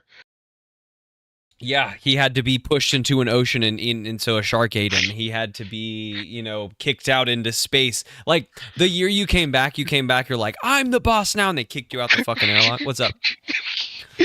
Can I eat him as a shark to kill him twice? Oh, fuck yeah. The shark that ate you was Korik. That's incredible, too. I love that.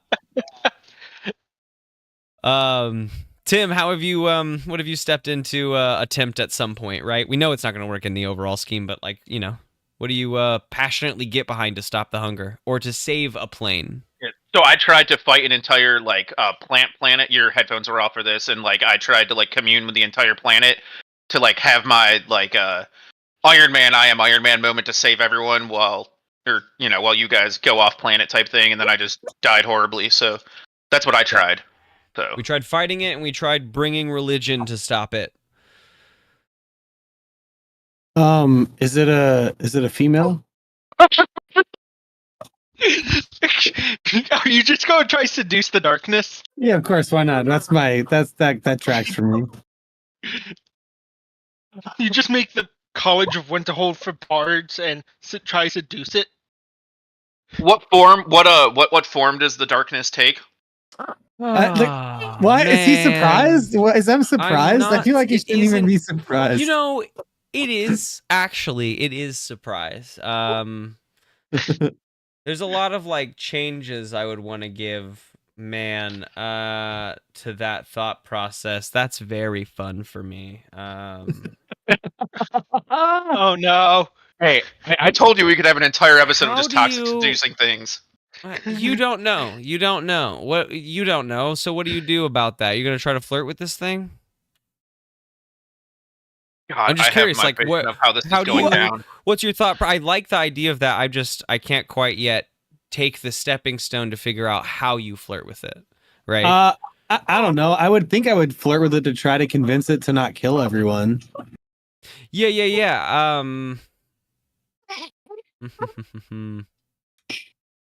I mean, I guess my question is, do you want to like are you just gonna shout at it? Are you trying to find a way to send it waves of intention? Like what?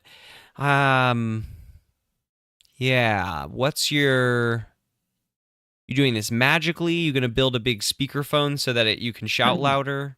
Which is cool. Like any which way, we gotta try 100 different things. So I don't know. Quietly check chat too. I don't know. I don't know what I would do. The top of a mountain naked, like a Florida man yelling at a hurricane. Oh my god. That's what I dude. envision. You're just standing there, all 4'2" of yourself. Except I'm a hill Like- dwarf and I'm really short.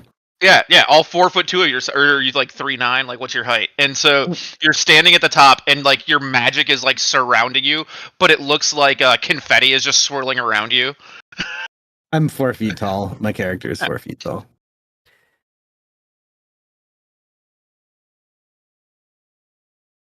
Yeah, you enjoying the D&D? it doesn't notice you. If that's the case, there's just. And No. maybe that's the confusion of the year, right? Like you spend a wouldn't year do trying to that. figure out how to fucking flirt with this thing, how to project your magic out in the flirtatious manner. Like I don't know. Until this point, Tim has never been rejected by a single being. How does he I think handle it is- rejection? I have proof that I have not been rejected. That's true. We do have video proof that you have But never no- been rejected, but No, I think hold on. This is also back in the. We're now in the back. Like we're I in mean, the past. literally, I have proof I've never been Your rejected. sex I've been trophy picked- doesn't exist in D&D right now. Yeah, we are 70 years now in the past or something. I don't know. It's Yeah. hard to keep up with time. Damn. Okay, that's all good stuff. Oh man. You know what? Loops on board. This is before the situation in which you felt like you guys got the crystal. And you guys try to send your sex waves out into the universe to try to, like, I don't know, fucking horn up on the hunger as it encroaches. And I think there's just no response. Even if you had some sort of, I don't know, horny amplifier. What if we Horny got the amplifier? Dude, I don't love know. that, It's whatever hard that to is. figure out how you flirt with a force of cataclysm. Like, What if? that possibility could come up in the near future. But at the What if- moment, Like, if it was a combo and Yi got his god involved and we had some sort of god level orgy. yeah. Wow. Yeah. You keep it my god just out of doesn't- this, sir. You keep my Wow. god out of your orgies. You keep my god out of this, I'll keep myself out of your god. Maybe Toxic is very confused. He's like giving me side eye, like, "What are I'm you talking?" confused. He's But too not young really. for this. This I is mean, mature honestly, content only. we have to try it all, right? There's when there's an I eternity imagine- ahead of you. I imagine the hunger like is encroaching, sees Tim and Luke going at it, and does that thing like that you do with your plate when you don't want to eat something, takes and just kind of shoves it off the edge of the world, like gets Mhm. rid of it. Scoop, scoop, scoop. Eats plain. Like drops it on the floor for the dog to lick up. Yeah. Yeah, pretty much. Hadar's like, I don't want them. Incredible. It doesn't work. But we find ourselves in cycle 30, Tesseralia. They tell you that they have, as the light of creation has fallen, they've collected it and they have it. And their sole reason that there is so much peace in the world is because of the monastery. It began the push for like the tearing down of, I don't know, all this conflict and this war, and it worked here for some reason somehow, as it doesn't seem to work. Give me 1 sec. Is the monastery housing the light? Yes. Well, they seem to be. I mean, you don't see it. You saw it fall into this nation, and as you or the monastery that has been brought up around. Oh yeah, no. They worshiping the light, or no, right? I see what you're saying. Yes, no. They already existed here before the light fell, and then have. Even if they weren't the ones to collect it, pretty much immediately, whoever collected it just gave it to the monastery because that's their purview. They're running things. Yes. And the governor leads you to the monastery, no problem. Abbess Oriana is the person that greets you. She comes out and she explains that she's the spiritual leader here at the monastery and will give the light of creation to your crew if one of your members will join their monastery for the year, learn their ways, learn the ways of peace. And the whole time she's saying this, she is staring at Korik. And at some point, I think like fucking Lucas or Angus even says like, well, I'd love to spend some time here, and she says, no, I think I'm more interested in you. And points this time now directly at Korik.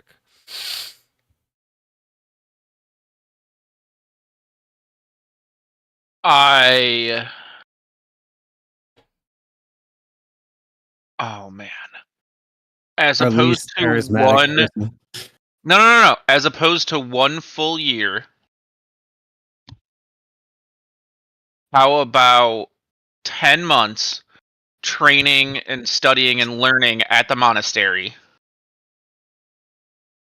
And allowing during that time as well, my team the ability to come and go as they please in the monastery with some restrictions. Obviously, there's some areas, maybe areas of prayer that would be off limits just to those in the monastery. But the ability to help us study the light, and then upon my 10-month completion, we get to take it. But we'll share with you any studies that we have. She alters her pitch to say that if you can prove yourself in that 10 months time, then she'll grant it to you in 10 months. But until they know that you're not beings of war, they're not going to give you this light of creation. All right, then I agree to go with the monastery for 10 months. Oh, fuck yeah, you do. Korik is going to go off on his own little thing, but for this year, while Korik is like cloistered into the monastery, you guys are more than welcome. I mean, they seem to be like, even she seemed very confident in that interaction. Like they seem confident that peace is what is happening here. And so you guys are able to come and go as you please. They don't show you to the light of creation. It's probably very heavily guarded. But like, you are free in this culture, and It is at peace. Like you are treated well. I'm gonna try to study how to hit on this thing Nightmare Before Christmas montage style. Like, just gonna lock myself in a lab, and I'm gonna figure it out. You Sir Isaac Newton this shit? Yeah, no, I'm Jack Skellingtoning it, like when he's trying to figure out how Christmas works. Oh, do you just go around singing "What's this?" like every 5 seconds? Straight. No. When he's in the laboratory, like melting candy canes. And I will give you a shot on this. It's narratively weird coming up that it's possible that there's a shot on this, and I will possibly give you a shot on this, but I'm gonna need a 10 or I'm gonna need a hard success. Oh, please, because if there's ever a time, it's not your thing. It's gonna be someone else's thing, so you're gonna have to like get in on their thing. Oh, this is 6. This is a bummer. Okay. You spend your year in the texts and the books. You're learning about this this society. I'll give you a little bit of information early. Unfortunately, with a 6, you fail. But I know. When you fail, you get to mark. I'm gonna scroll up really quick. Is there a fail here? No score is given. They fail. Yeah. Okay. Nope. You fail. Unfortunately, this is bad for you. Oh no. I think how it's bad for you is that you just too toxic waste your year. Not to Tim. To Tim you spent time reading and studying, right? But that's really all you do. You don't learn anything new. You don't their books here and they don't really want you to take their books. They don't seem super like if you have removed one at some point, they're like, "Hey, bring that back when you come back if you don't mind, whatever."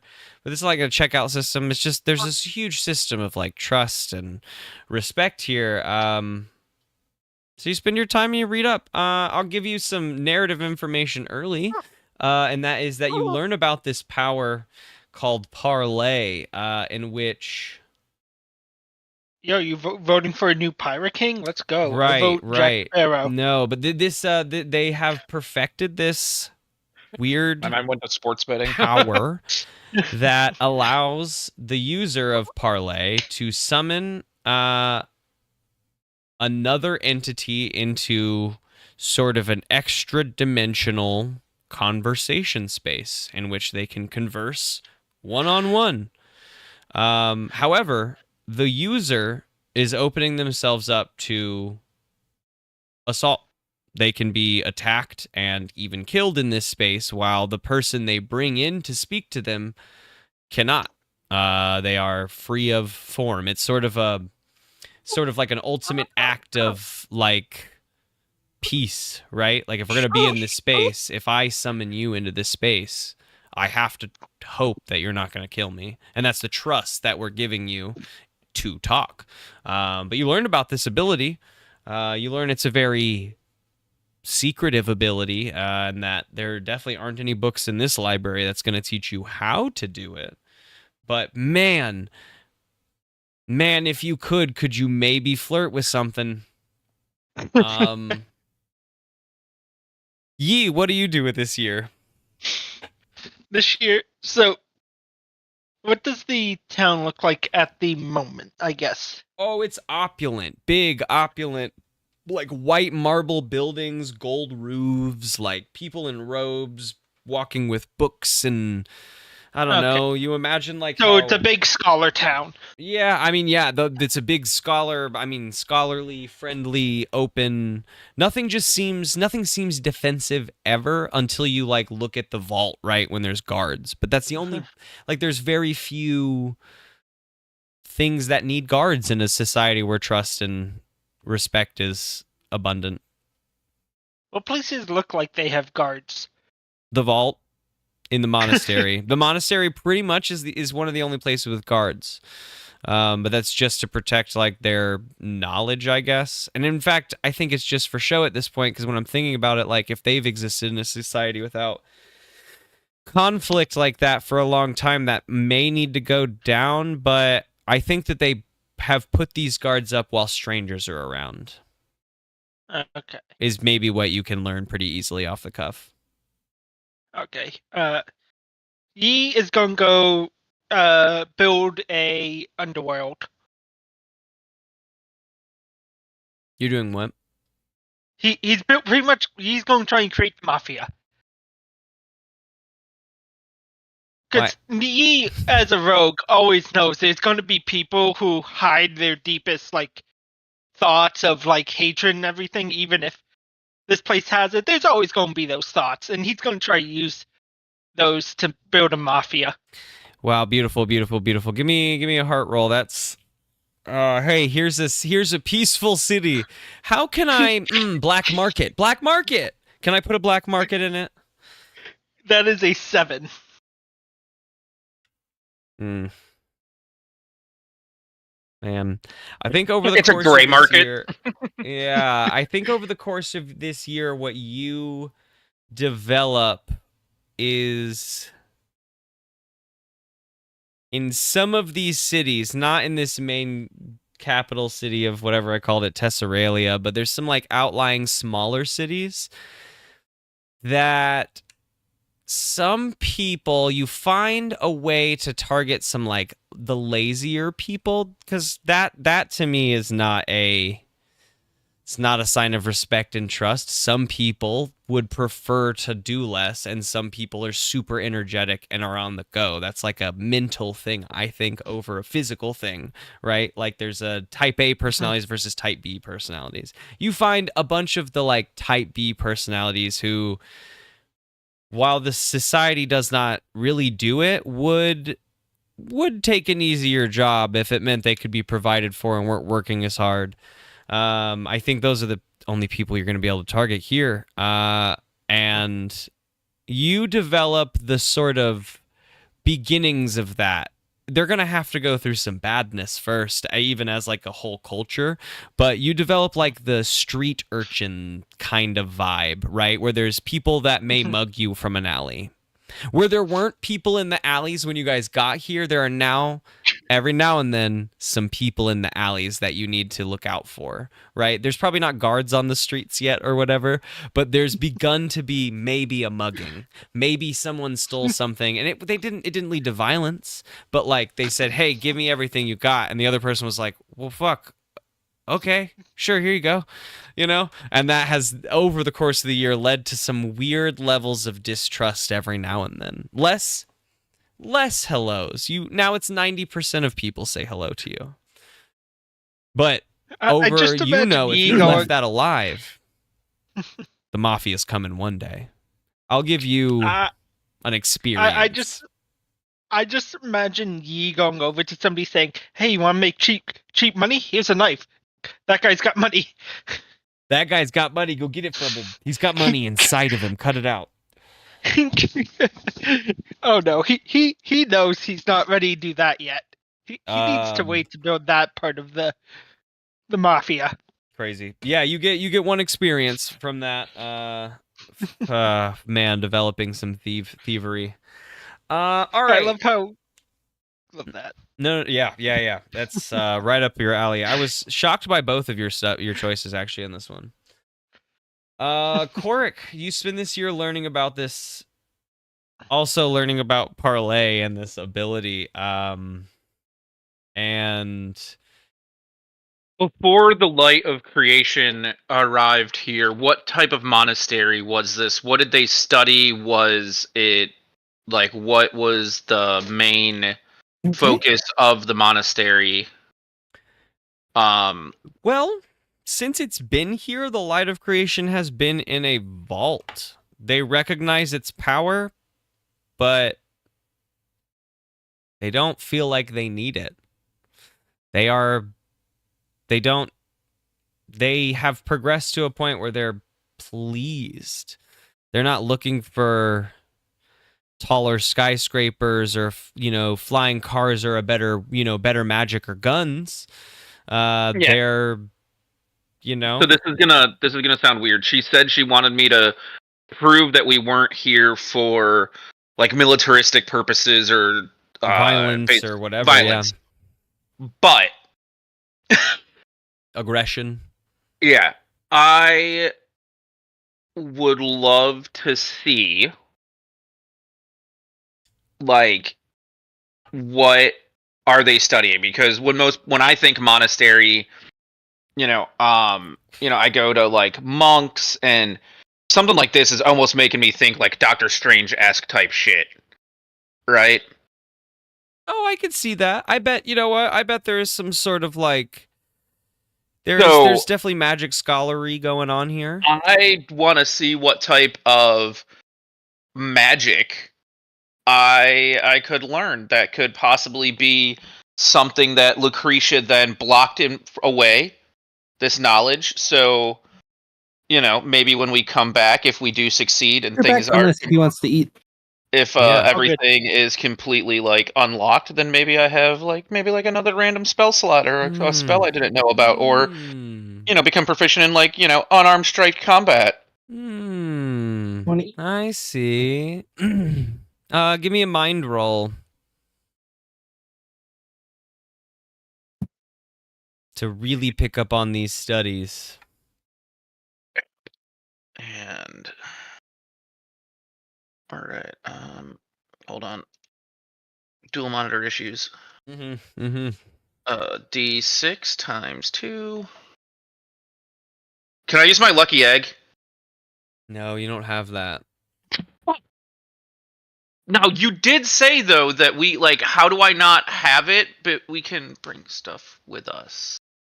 You can bring physical stuff because you're 70 years before you got the lucky egg. We're in your memory, right? Like, you're not...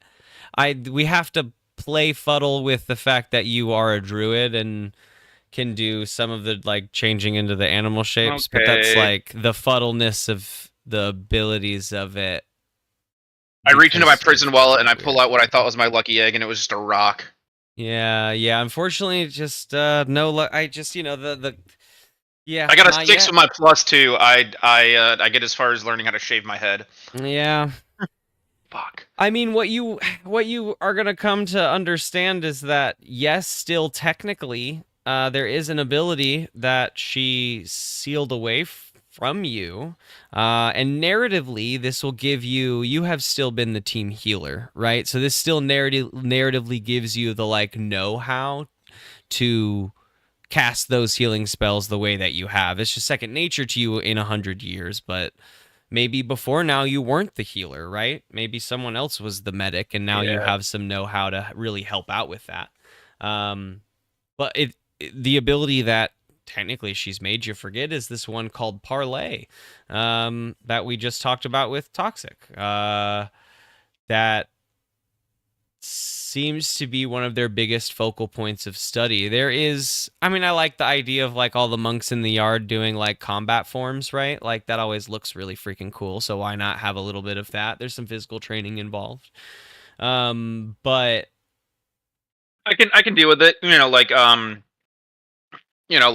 It's, I've perfected or worked on perfecting maybe,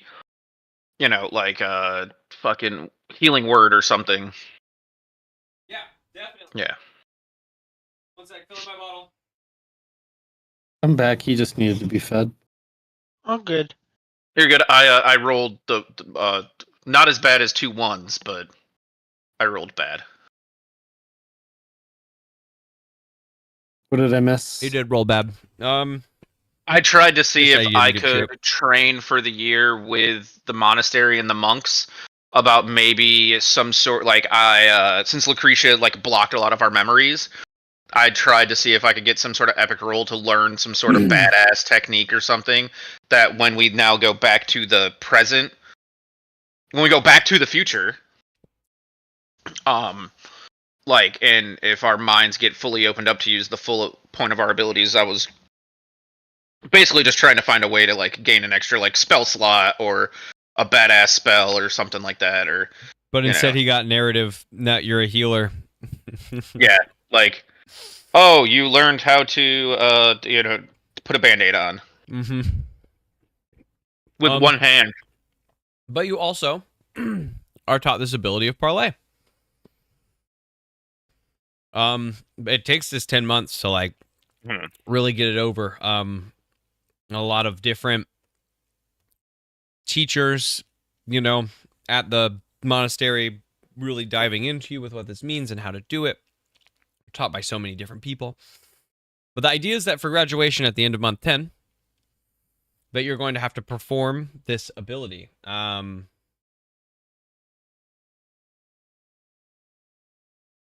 Yeah. And summon an entity to create peace with.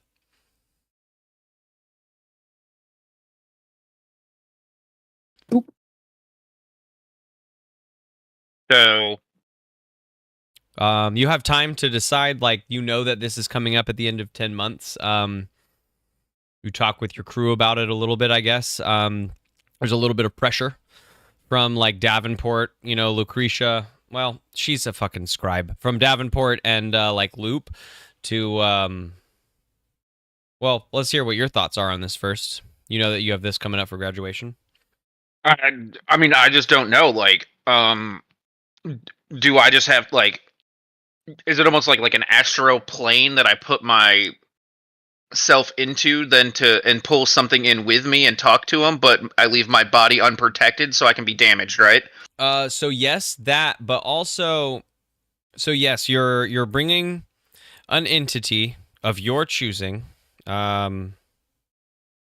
into an extra dimensional pocket space where your spirit in this space is like open to harm. You can die. That entity could just strike you down, but you cannot harm them at all. And that is the, like, that is the understanding going into this, is like, that's how you open yourself up to trust.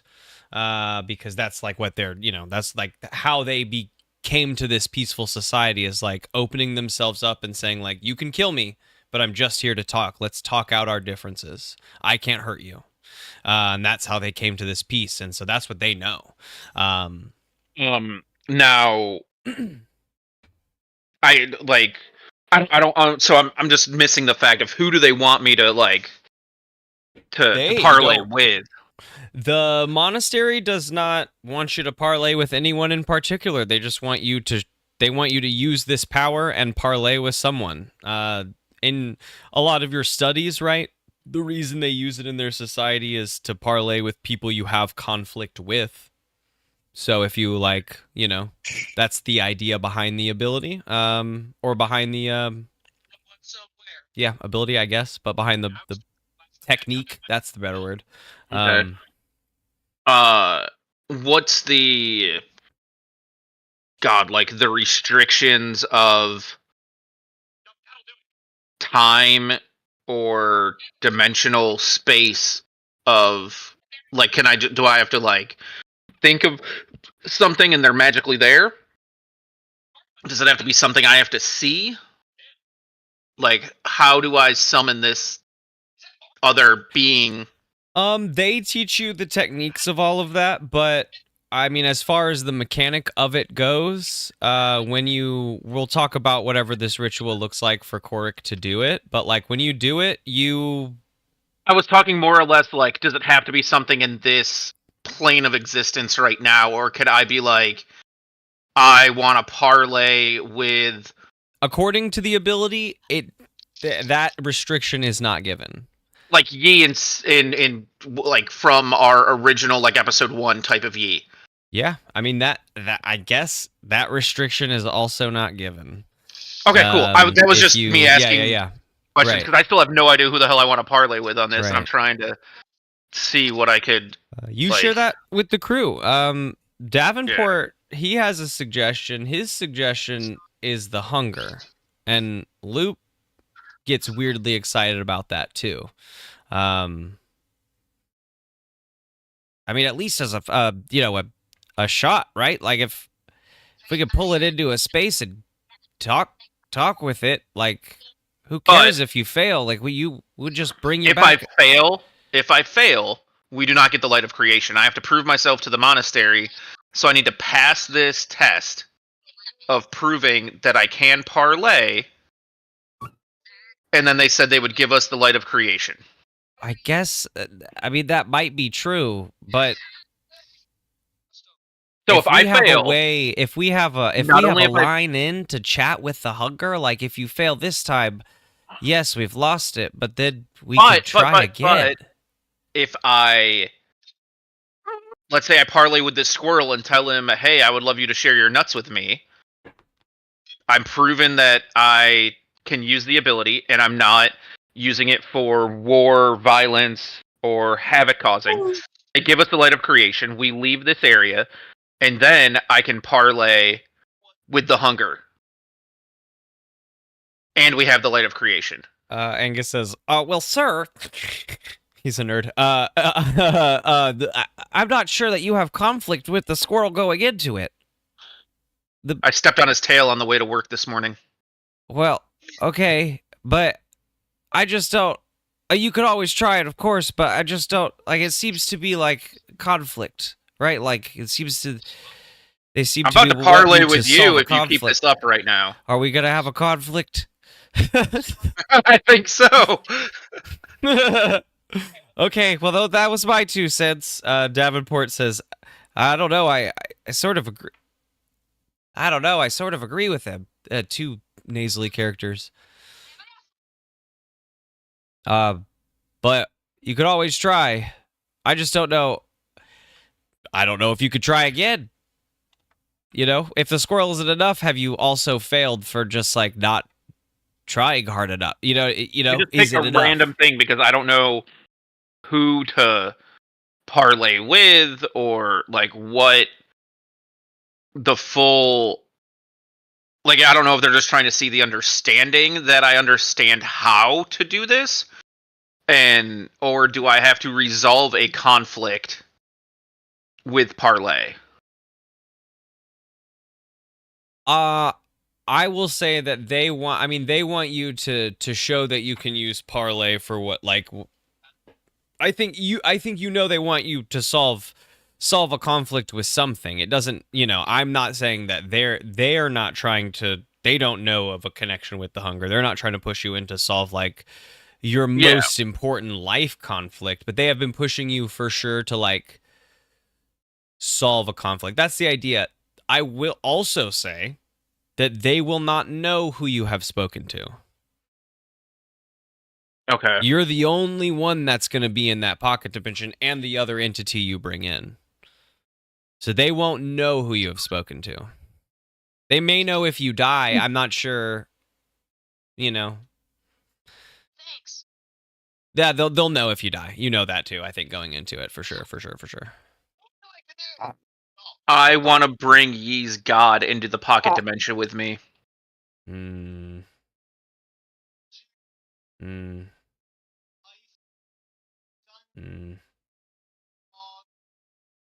I don't.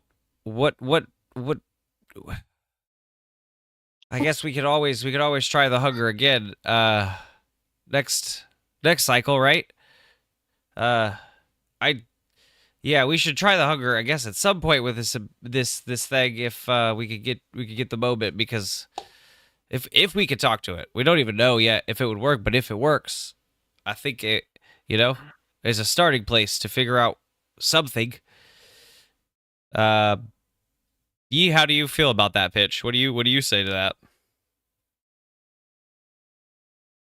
Honestly, I say we just summon a rocket launcher and kill it. Kill what? I don't know. I just know we gotta deal with the hunger. We gotta summon somebody to talk to. Just summon your ex-girlfriend, worst case scenario, and deal with that.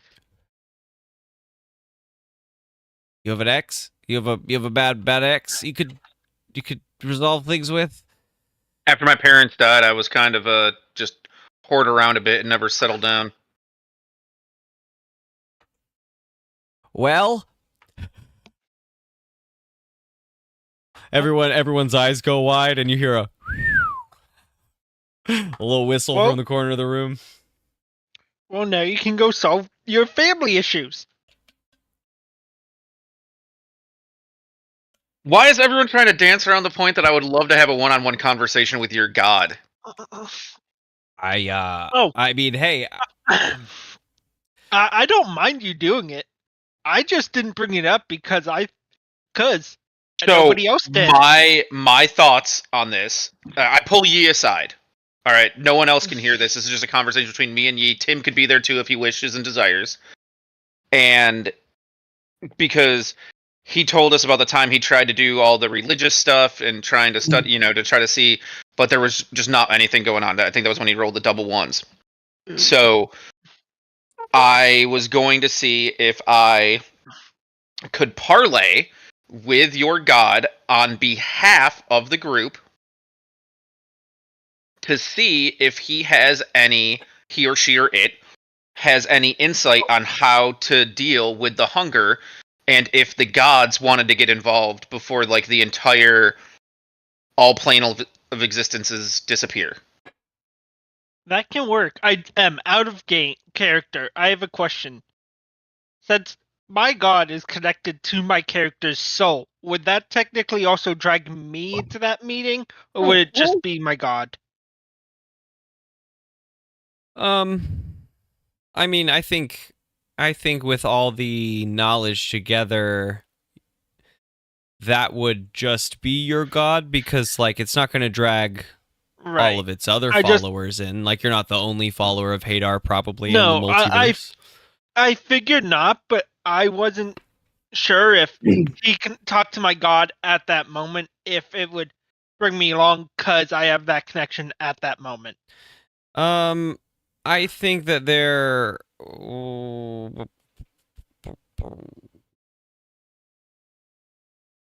I will give you the same roll I gave Toxic, and that is I guess yours will be heart, though. A heart roll, but I need a 10 or above. I need a hard success for you to be able to make that connection. Damn, yeah, no, that's an 8. Okay, unfortunately, it's just you can feel that when this goes down, if this is the route that you want to take for your thing, Korik? Yeah, I think so. You can feel when it goes down the presence, you can feel we'll say more connected to Korik the moment that he goes into his ritual than before. It's probably a public thing open to friends and family or whatever, but you feel you feel the presence of Hadar kind of surround Korik for this, but no, you can't quite break into that space with that. Korik, I wasn't trying to break in anyway. No, not yeah. I just mean break the barrier of that inter pocket dimension, as extra dimensional space as it's called. What does this ritual look like, Korik, when you parlay? So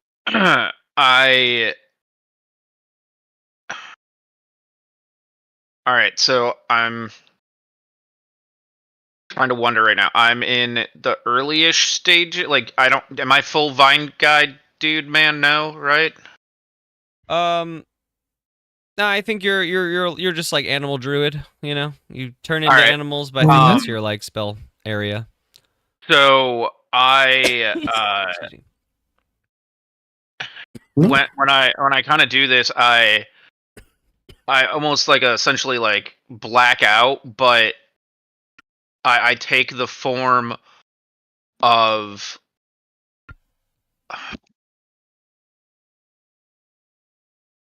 I take the form of a bear, but no claws showing, no teeth, more it's not I didn't do it on purpose. As soon as I go into the meditation to start this, and I'm not even conscious of the fact, once I go into the realm, my body just maybe it's the last animal I turned into, so it, type thing. It could be. Ooh, I like that. Yeah, and it's just something that my body's doing as part of the vulnerability of it. Yeah, as you sit in this little circle of candles to do it, and when your head bobs off, his eyes open up, but they're glassy white, and then he shifts into a bear, but a lot slower than you've ever seen before. And then the bear does a little you know how an animal does when it circles a spot to get comfy really quick. still glassy-eyed the whole time, like that white glassy-eyed, and then it just like goes into a slumber, like a hibernation slumber. Yeah, and just, it's just there. I mean, maybe moving a little bit here or there, kind of like if you're tossing and turning while you're sleeping. Mm-hmm. But that's about it. It's okay. You also get to pick what this like location, resembles. This location looks like. It is going to look like the loading screen when you enter the Adamus in Assassin's Creed, where it's just the endless white, where you can constantly just run and jump. Oh yeah. Oh yeah, the white void. It's that. That's exactly how I envision this. I love that. Where you could just run endlessly, but you could never escape from, like, you could never run away from the person you bring in with you or the entity you bring in with you. And you can't necessarily get closer to them. But if they move, they can, like, they're about 20 paces away. For sure, yeah. And no matter how hard I try to run from them, they just remain 20 paces away from me. Yeah. Unless they start moving closer. But it's just a emptiness of a grayish white realm, essentially. Mm-hmm. And the ground doesn't feel soft, but it doesn't feel hard. It's almost like you're walking on, like, fresh cut, like, thick grass. Mm-hmm, mm-hmm. Like a super dense, like, rough of a golf course or something. Or like the outfield of a baseball field before it was like cut or something, so it's like soft, but you can't hear your footsteps. Sure. So it's super awkward if you're trying to run or jump or whatever. Like the noise you would make landing on the ground is just non-existent. It's just gone.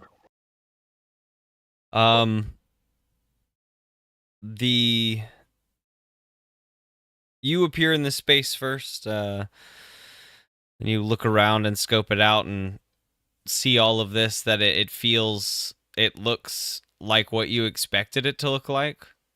Like, I mean, it does, right? It looks exactly like what you have just described, because that's what you expected when you came into this space, and all of a sudden that is what's laid out in front of you and around you, and you are alone in this space for a brief moment, and all of a sudden the whiteness clicks black, like a light switch has turned off, and it all then drains, and then you see these like white lines begin to appear as all of the black coalesces into a point 20 paces in front of you, and out of that point, as it dims down back into bright light, it's got to be the best place to put it, is just a she's, still say 6 feet tall. She wears a long flowing red dress. She is gorgeous, and she looks at you. She says, "Oh, and who might you be?" I explain that I am Korik, and I am a compatriot of Yi, one of her loyalist followers, and explain how the hunger, the darkness, is taking over the realms that we are a part of. And I have trained vigorously for the last 10 months to use this technique and explain the technique of what's going on. I don't tell her that, like, I can't harm her and that she could just snap her fingers and I'd die. I casually leave that part out, although she probably knows about this. And I say that I overheard Yi in one of our other attempts to, save the planar existence, that religion just wasn't helping. And not fully understanding Yi's full connection with the god, in my mind, I wanted to parlay essentially, or just ask what could the gods do for us? I help him all the time. He is far too ungrateful, she says. I imagine her just throwing an image up at Yi as he throws up middle fingers at her for no reason. Well, he if chooses to not accept my help in the way that I could offer it. I, for one, can say that what you have offered for help, our team overall is grateful for the help that you have lent Yi, that it has helped us survive thus far. I think me and you are on the same page that Yi can be a spoiled, ungrateful little bird. And that is one of his larger character flaws. And I have come to you seeing not maybe what you could directly do for us with physical help, but any ideas or anything, or what are the gods thinking of? Because what happens if our plane of existence disappears? All of your followers go away. Everybody that prays to you and worships you would cease to exist. So then what happens to your realm and to you if we're all gone?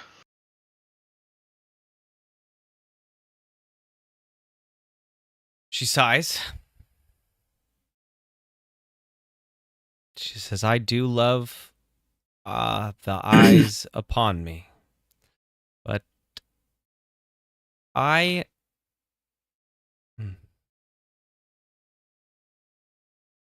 the other gods are,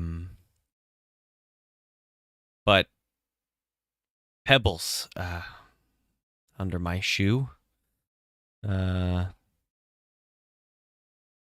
I will be the one to consume them, not whatever measly force you're scuffling with in the grand cosmos.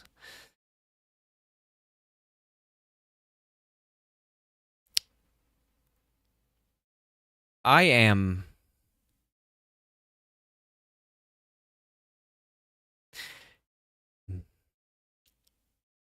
chaos incarnate, and while I do appreciate your team's adoration, I would not ever assume that we would be on the same page. And the black behind her starts to kind of skate out a little bit from her before like wiggling back. And she looks back at it and is a little annoyed by that, but looks back at you.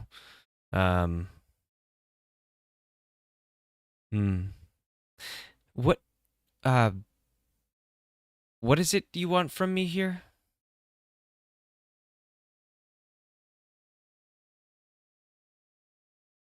Out of character, I fully expected to be dead at this point.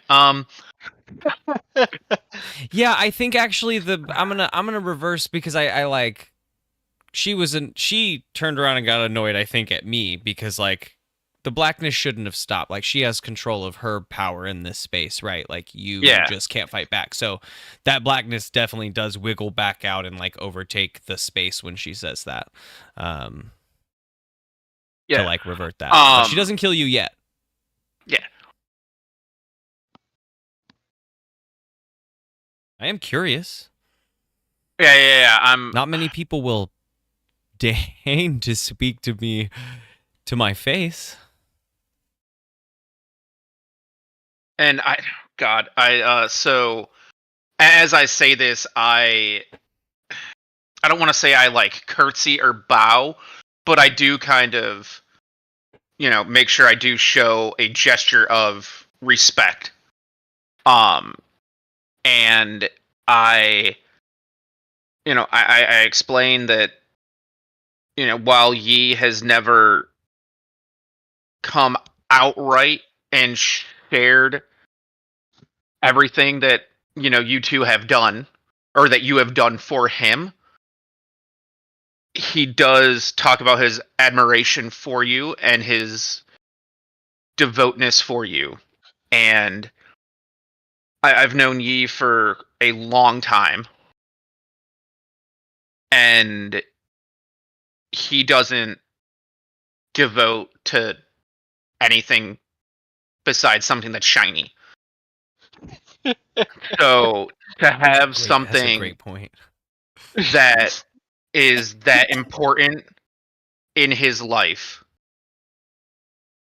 is just, I just knew that, I don't want to say, if you're, in the eyes of Yi, what's more important than money? His God. So Even his God comes second to money. I hope you know that. you shut up, you're not but here. he's alone in this space. No, I know, but this is my perspective of this. I love it. I know. This is my perspective of this. I also, Yeah. that's a great, that was a really good point from me. That was a good one. I like that. So in my viewing of it is, you are the most powerful part of our group. I hate to admit this. In a past life, Certainly yes, true. I did bite off Yi's left wing and half of his body as a shark because he annoys me. And he did succumb to those injuries. Yeah, he annoys me too.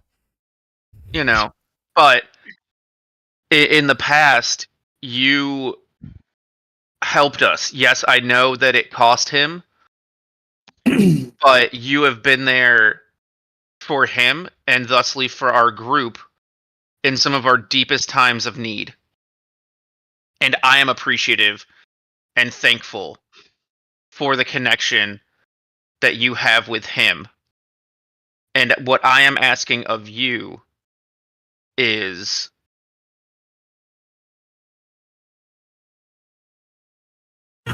what can you do for us to help us destroy this darkness? What could you do? I'm not saying you have to, but what is there a way that you could lean us towards a drop of knowledge? Something that could help us in our future endeavors with trying to save the planar existence, because as I mentioned before, if we disappear, all of your followers and beloved prayers stop coming in. When it crosses my doorstep, I will consume it like I will the rest of existence. It is, again, but a scuffle you are having at below my feet. It is, so far away from... You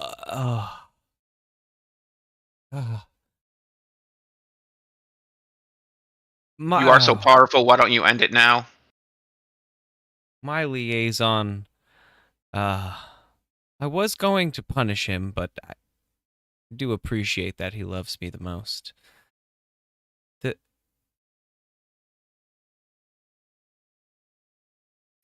I have offered him, at some point, protection, and through our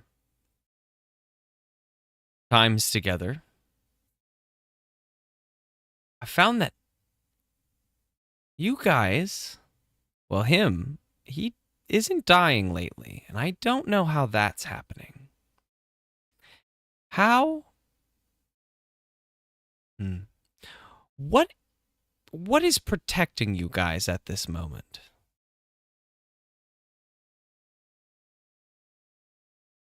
His damage has been severe, and yet he keeps coming right back.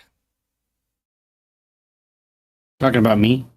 Or you? No, there. She's. I mean, No, I he's guess technically also you, but yeah. I mean, all of Uh, you have I died. don't know if you heard this toxic while you were doing Oh. working with baby toxic. Buddha's talking to my god right now. Yeah, I knew that, and I heard Okay. most of it. Oh yeah. Okay. I For the record- didn't know if any of that pertained to me or not, because I was Oh, no, trying to listen not- in one ear and Not yet. No, okay. Yeah, no, I you're just good. I just came across the name of the ship and it made me chuckle. Yeah. Yeah. Completely out of this conversation. What is fucking keeping us alive? I don't see it in my notes. It's the that orb of light we always grab, whatever. It's the. You guys have made the engine of your starship. You guys utilize the light of creation in making. So I guess like Okay. theoretically there's a thumbprint of that. And it has to be like at this point, I think you guys have assumed that however you did that, it has connected you guys to it because it always falls right after you, right? It always falls into Yeah. the plane. Whether you see it on the planet or not, that distance is minuscule in the grand scheme. But it does always fall to you. So you feel like there's a connection there. It probably is the light of creation in some reason, as far as like out of that conversation Okay. thing goes. And also, what is the full name of his god? Like, what's her name? Hadar. Hadar. Yes. there's Okay. several spells named after her. Okay. Yeah. I made Um, her a fine woman because Toxic didn't get an opportunity to talk to a fine woman, and I wanted to throw her in. So you gave it to Cork Wow. Yeah. Now she's over here, and you get to look at her. instead. Well, no, he doesn't get to look at her. I'm staring at her. he gets to hear about. Yeah. Well, yeah. Yeah. When I'm done with this, don't worry. I will paint a picture of her for you, Tim. So I tell her that I was like, well, of what we have gone through, and yes, the damages have been just massive. I can't put my finger on. There's not one thing that is keeping us from complete death. It is beyond my complete grasp. What I do know is when we enter a new realm, we have a period of time to try to save it. If we cannot, and the hunger and the darkness comes, we're back on the ship, going to another realm. And how do you save these realms? She looks away and like off and sort of like waves her hands as if to keep going. And she begins pacing back and forth, nodding to herself a little bit. So we are trying to acquire the complete light of creation. And the same ability that I learned in this realm to talk to you now, my team believes that I should talk directly to this darkness, this hunger that is consuming our lower plane of existence. And I felt that I did not have enough knowledge or power to do this on my own. We've gotten this far as a team, and thusly I wanted to talk to one of, if not the most powerful, and I'm going to use this term because you have been there for us, members of our team, to see what guidance you might be able to give me or Yi in our quest to save these realms.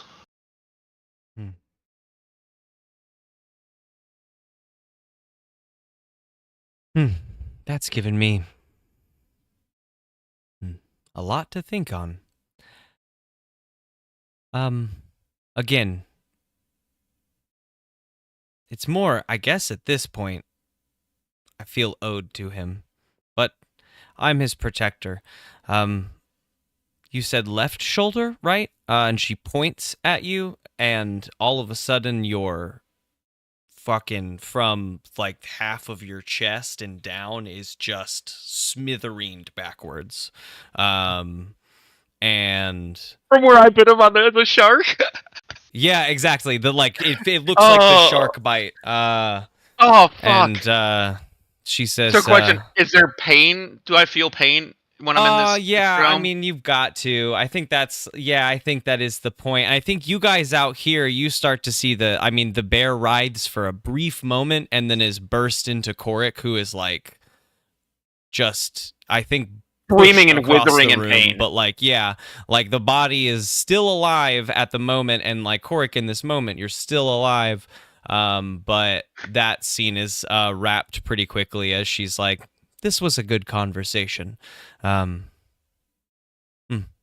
then points at you again, and you just like, you feel it. It feels a lot slower than what really occurs, but like you can feel it hit the center of your chest and just like spread up and down. It feels like a cold, painful wave as you are just sort of disintegrated. And you guys see his body also just sort of kind of just pop and disintegrate outwards. That didn't work, team. But I will say that in that, like, that's sad. There's definitely like, oh gods, and cries of sorrow. But it's hard to lose them. I figured this was going to happen. It's hard to lose the friends every time, especially when it happens in front of you. But like, it's easier when you know for a fact that in about 2 months Korik will be back, because he always has come back. And the monastery does still grant your team the light of creation, because what that does prove is that Korik learned the lessons. He went in and he tried. They don't know who he talked to. They know that he wanted to talk to like some vengeful god is probably the best that you gave them. But they know that if you've been murdered in this, it's a real thing a real conflict that you went in to take care of. It may have failed, but you like went in for peace. It seems from their point of view. And you did. Yeah. I went in based on the entire realm of existence conflict. Yeah, definitely. So they still do grant your team the light of creation. From your god is a dick. As a sorrow. Yeah, I know. And you guys escape with it as the hunger comes down. So it does ravage the plane, but does not destroy this like beautiful plane of like peace and thought that you guys have come from. And that is where we're going to wrap our session for tonight. But over the course of the next like 15 cycles or so, we'll do like a catch up on what the others did. But I think the team is going to urge you to, like, Davenport and Loop and like the science officers of the, like, the people who have had sway so far are going to at least try to encourage you to sit down and aim for the hunger. And it's not necessarily that even try to do that. I need to have a one-on-one conversation with Yi. Oh, yeah. No, yeah, definitely. That can still occur. That can still definitely occur as we come back into cycle. What the fucking next one would be cycle 31 as you actually do come back to life, right? Yeah, so like afterwards, I pretty much, since he heard it all, I explained to him pretty much everything and told him, even if he has to start to lie to his god, so me or him are not smited down about, all this, but yeah. And I'd also paint him a very voluptuous picture of even when, like, the darkness came out from behind her, Like, she's in like this tight corset with her C plus just kind of pillowing out the top, you know, in the curves. And when she took like 3 steps towards me and like just pointed at me and stepped her fingers, like, I mean, she had like, I would say like reverse French tip nails, so they were just black on the tips. Yeah, I'm loving it. Yeah, and it was just like they didn't like, start black on the tips, but when like as the power went upwards, yeah. When everything rose, it just kind of like came in, like her fingertips did that kind of like a chill touch, you know, type thing. Like I was like, yeah, I'm about to die, but you know, it's kind of hot at the same time. I'll be honest. Like, are you fucking kidding me? I've been horny on main for 30 years, and I don't get a god. Yeah. Now, question. To be fair, you are seducing death. Since I learned this ability studying at the monastery for 10 months, do I have the ability to teach it to my teammates? I think that is why which if you can overcome this bit that I did say, then maybe, if you can tell me how it overcomes it, but I did specify that they had many teachers teaching you. Right, so like maybe you couldn't teach it to him in 10 months, maybe it would take 10 years. Or another 30 cycles. You know, exactly, like you might be able to teach it to Tim if you like spend the time, because it's going to take you a lot longer to try to then recover, because all you've had is 10 months of training. So now you can do it, but like teaching him how to find that connection took many people and like magic practice and whatnot, and recalling, you know, every little detail is going to be very difficult. But over time, if you spent a bunch of cycles, which we can definitely say that you do, you could probably teach it to him. You're not allowed to go in. Just Tim's gonna show up, and she's gonna be like, "No, not you." He's gonna show up just with a battle axe. That's it. The one Actually, no. One who seduced somebody who was a lesbian. Yeah, I know. I say that, but when he rolls a fucking 15 on his heart roll somehow and be like blown away, and of course, he is just gonna show up with the umbrella, and it's gonna be popped open. Mm-hmm. And then she's like, "Oh, not you." He retracts the umbrella slowly. Because, you know, and this is like, he's 4 feet tall. Dong. I was just gonna say, when he walks without wearing his chainmail, he has the dong like line in the middle between his legs. Yeah. He might be 4 foot, but the dong is 2.5 of those feet. As he closes the umbrella, you see his ankles, and then his dong, and then his knees. Yeah, you see the dong first before the ankles, and then you see his body blow up. And then he dies. Yeah. Oh, that's maybe not. No, you just see the dong flop on the ground. End scene. What you get in Cycle 31 is a new quest from your god, and that is to figure out how to get the light of creation for her. Ooh. That's what she wants that now. She's very curious about this light of creation. If she doesn't care about the hunger, which I'll say, like, out of this moment, I didn't want to pause it to say this, but I want to remind that now, out of this moment, the hunger fucking consumes her. It sweeps right across her at some point, right? Because like it did in our timeline, it did do that. Ye lost the hunger, or lost Hadar. And then only because you reverse time is it just sort of everything behind the hunger now, right? It's still moving forward, but all that stuff that it got consumed behind it is now back behind it. So there's probably a good portion of shit right around there that survived too. But also, like, you guys as like players know that while she's cocky because she's who she is, she's wrong. She's also wronky. That the hunger just fucking consumes her, like sweeps over her like it has everything else. But now she wants the light of creation. She's not worried about the hunger, but that sounds like a fun thing. And if it if that's after it, maybe it could be a cool toy for her. I'm actually mad that you didn't ask me to like roll, like on the off chance that I could have gotten a 14, like with my mind roll or whatever while I was in there of like persuasion or something like this, to see if she would have given me any type of and bonus. I do. But what I want to set up with while you're using this ability is that I don't really want it to be a role based. I just want it to be a conversation. Like that's the point of it too. Also, that like I don't. I loved it. Like she was the bonus that you got, like how you succeeded, which I would say that was a success for you. She was gonna kill you. That wasn't really off of the table. 100% went into that knowing, like expecting to die. She's Chaos God. Like even if she liked you in the end, it would have been more fun to kill you, right? Like she's big ball of chaos. But she was gonna neg Yi for some amount of years after that. Like she was gonna like curse him the fuck up just as punishment for you talking to her.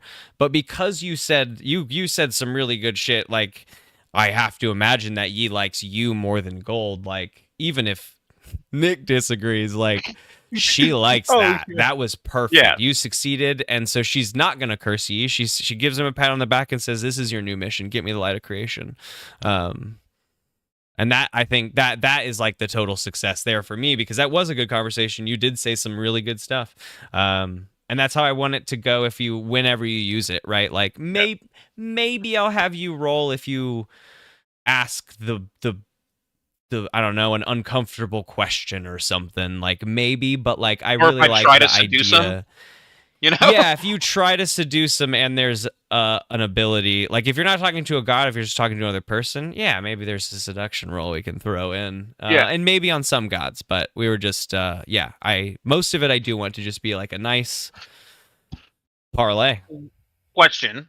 Mm-hmm. Let's say like the group is split up, right? Mm-hmm. And I wanted to party. You guys always party.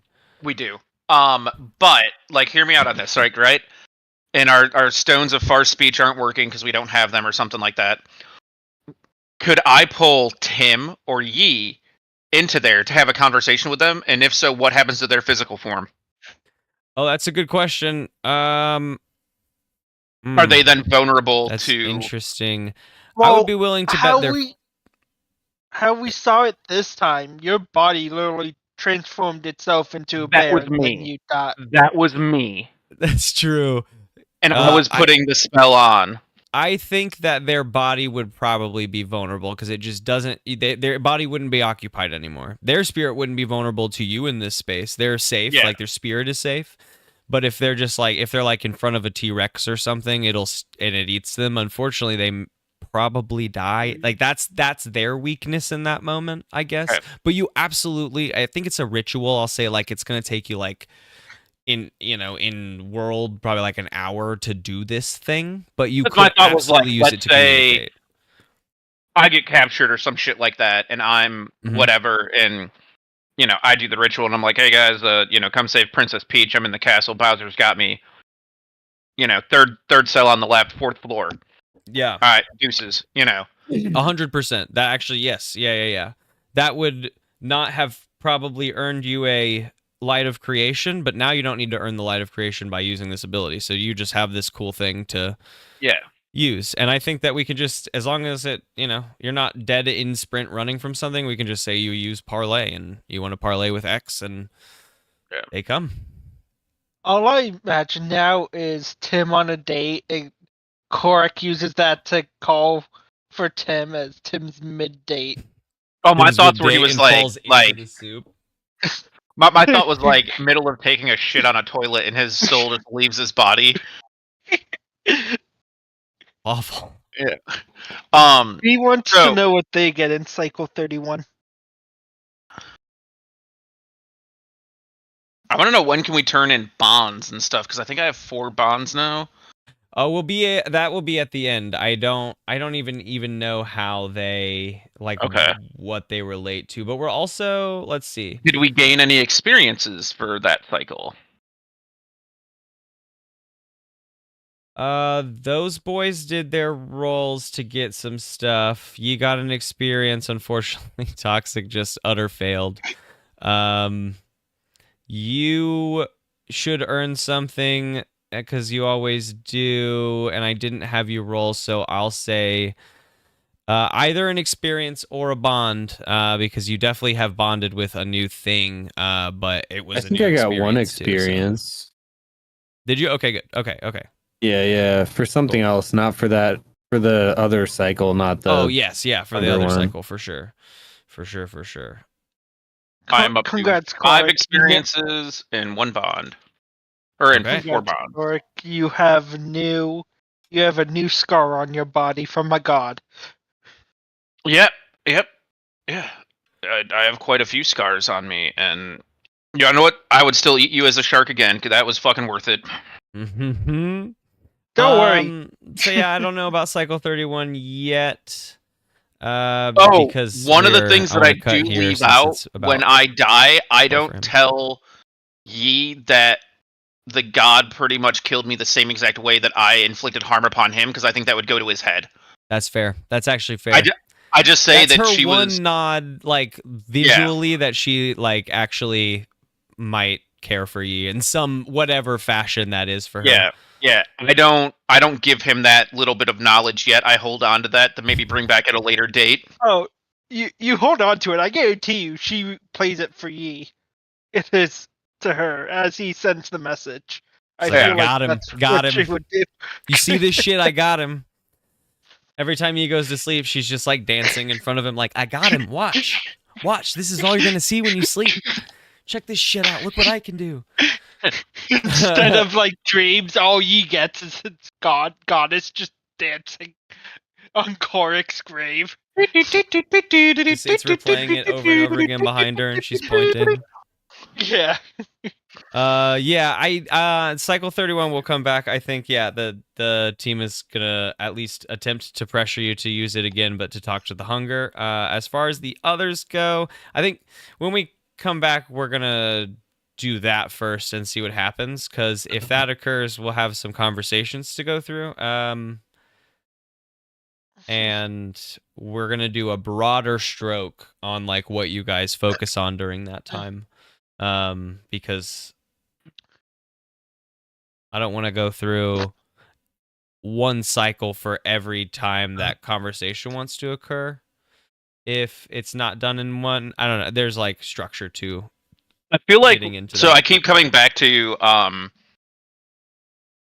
Doctor Strange, and I feel like the darkness is Dormammu, and how you said we can't die, and we keep coming back, like how he traps Dormammu in the time loop. Oh. That's how I'm envisioning this in my head.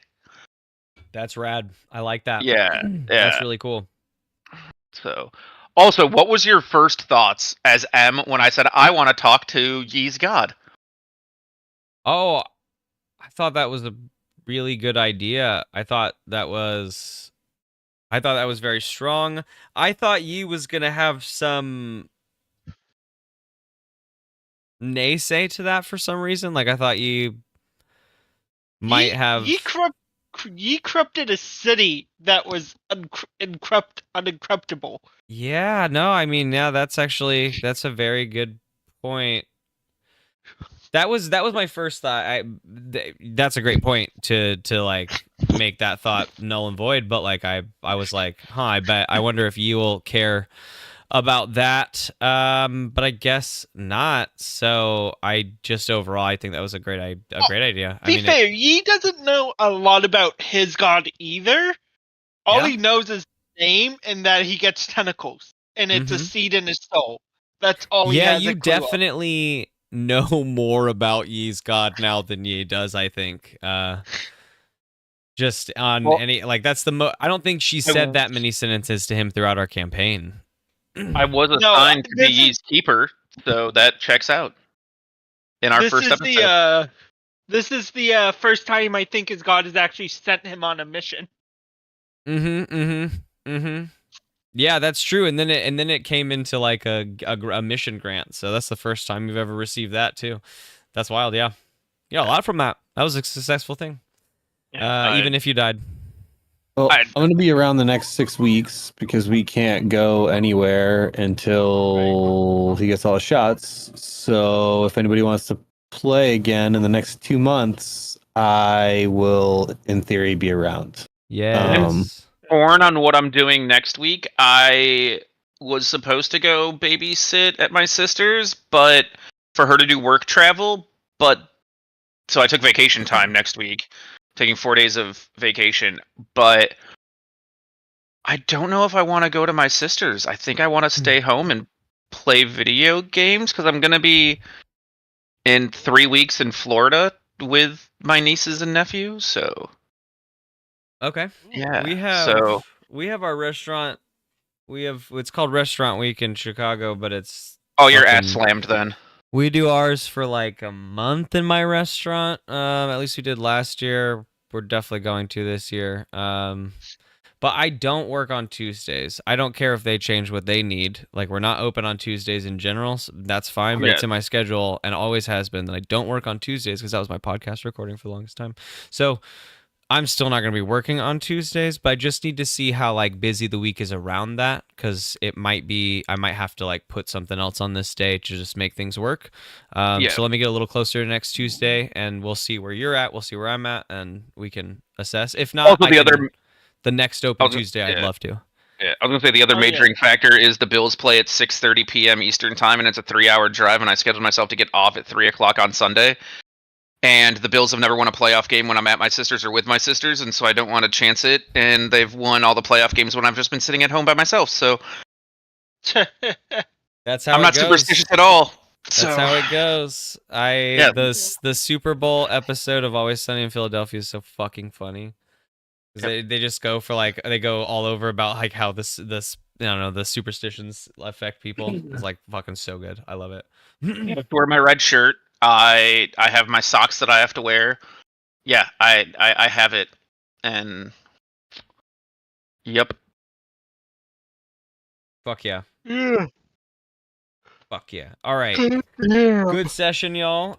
We're gonna come back and have some parlay chats and continue our journey. And feel free to DM me if we need to have any chats of other things with the parlay ability. So yeah, I'll just copy and paste what it is so that you have it for your records. But it is just about as long. I think I read it out loud. It's just like a short paragraph. Would that be considered a cantrip? Yeah, I mean, technically, yes, it's a ritual cantrip, right? It takes an hour to cast, but you can, this is the effect. So yes, technically. So while that was going on and studying with the monastery, I was looking up like monk abilities and stuff like that just to try to see on the fly of what I could like learn. Nope. And then I came up with a who is Hadar thing on D&D Beyond. It's like I see spells referencing Hadar, but I can't find out who he is.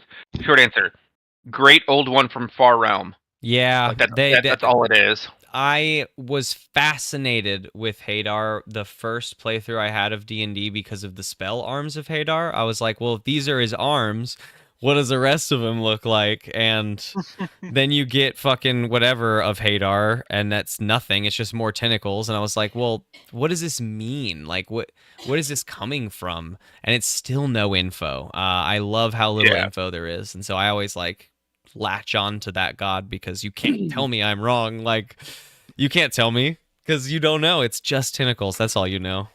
Yeah, it says Hadar was a dying star slowly burning into annihilation. Because of that, it sent its agents, the Heralds of Hadar, to feed on living creatures in a desperate attempt to avert its demise. So, yeah. And then I'd what? To point out, the whole it. Hadar thing started from one tentacle mate. I also love that there's a spell called Hunger of Hadar, and we're trying to like the hunger and the darkness is coming for us. That's good. That's the other spell, yeah. Like, I'm just like, yeah. That's pretty fire. Imagine if it was actually like, as I was having this conversation, I was like, oh my god, what if it's actually like Yi's god that's coming to kill us all? Be fair, I wouldn't be surprised.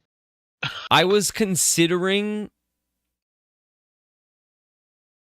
not having her be pulled in, but I just couldn't figure out how to make that make sense. Like that just doesn't make sense. That was the whole point of the ability. It's that you pull in someone and talk to him. If it's not who, I feel like since Hadar's like ancient god, Hadar has like like she could create a spell or has a spell where it's like could just slam the door in your face. Oh no! I honestly thought this was gonna happen. You mere mortal, who are you? You're not my follower. And snap her fingers. I die. The spell's over. That's how I thought. I was actually shocked that I, had the. I mean, from my POV, she just wanted a little bit of entertainment. She's like entertained the fact that you were able to do this, and then more entertained. Like she walked around to test it out. That's what she was nodding at, that she could move, and she was like, "Okay, this is easy." And then more entertained by the fact that you would just allow for that, but then got to the bottom of the fact that you're coming back with Yi anyway. So now, all right. So I can't do any physical harm to them. When we go in, I have no items, right? It's just me. I don't have any physical things. Yeah, I mean, you can tell me what you look like. A sorcerer couldn't come in with their wand. Like Tim wouldn't be able to cast spells if he you can't turn into an animal. You didn't try it, but you can't turn. So into an animal. I couldn't use the portal of copying and then trap the god inside there and close it. Well, you need a doorway, don't you, for that? And that you had it as a blank white room. Yeah, so. And this only exists. This extra dimensional space only exists while you have it here, because it changes every time. It appears right then. So you could trap yourself and someone else that wouldn't kill you in there, maybe. But I think they could just leave, because that's the whole point, that they could leave or do or they can leave it any time they want. Like if they just don't want to agree to it, it's exactly that's the parlay of it all. Yeah. Okay. I like really where your head's at though. Like if we can subvert the idea of that in some way. Because I was trying to think of if there was a way that if I could bring, which I think I don't even have that artifact anymore, but boom, create a portal here, go in there, boom, create another portal there, and then you could the thing that's coming with you, but then their physical being wouldn't be there. So I was just trying to think of random ways of non-violence to affect said thing. Okay. To jump on that page, when you have all your stuff back, right, and you have the ability, though it takes an hour to cast, that's the thing we got to figure out. If you got someone, if you let's just say you chose Yi. Now both you and your Yi souls are in there. If someone can portal wand copy, although they don't know of the space, you two are now the only one that knows of the space, but if they could figure it out and portal wand copy to it, because now it exists, what if they push his body in there and then you leave, canceling the space? Their soul would be safe. The portal. But would their body would probably die. And then what? They have a soul but no body. To be fair, a way to kill them. 3 bodies. Right. I mean, but then you're not you could just in that case kill their body, right? Yeah, I don't know. It's just random. And no, I like that food for thought. Another question for thought. As we've talked about, the god is part of my soul, seed of my soul. If Buddha pulled me into that space with that spell, would my god be able to just interrupt us freely because technically they're part of my soul? I don't know. I'm going to have to consider that. Especially now that she has already been there, too. Yeah, I mean, I'm going to have to consider that. The use of this spell, at least narratively, I think for them was only ever used and intended to use as a way to talk to the hunger. Yeah, but so we don't do it by the book here. No, 100%. That's what I'm saying. I just don't. the paragraph I sent Buddha is like fucking 3 sentences long, or I think I have it copied and not pasted yet, but it's like 3 sentences long, and that's like the ability, and it seems very powerful, but like as we've been talking, like the point is they can come and go as they please, or they can leave as they please.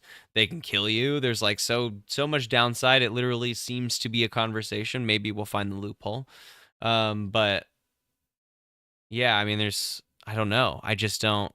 I need to think about that. Like, can she just join you, or maybe it's that is the one moment where there is no connection to her, right? Like while you're in there, you don't feel any of her presence. That might make her mad.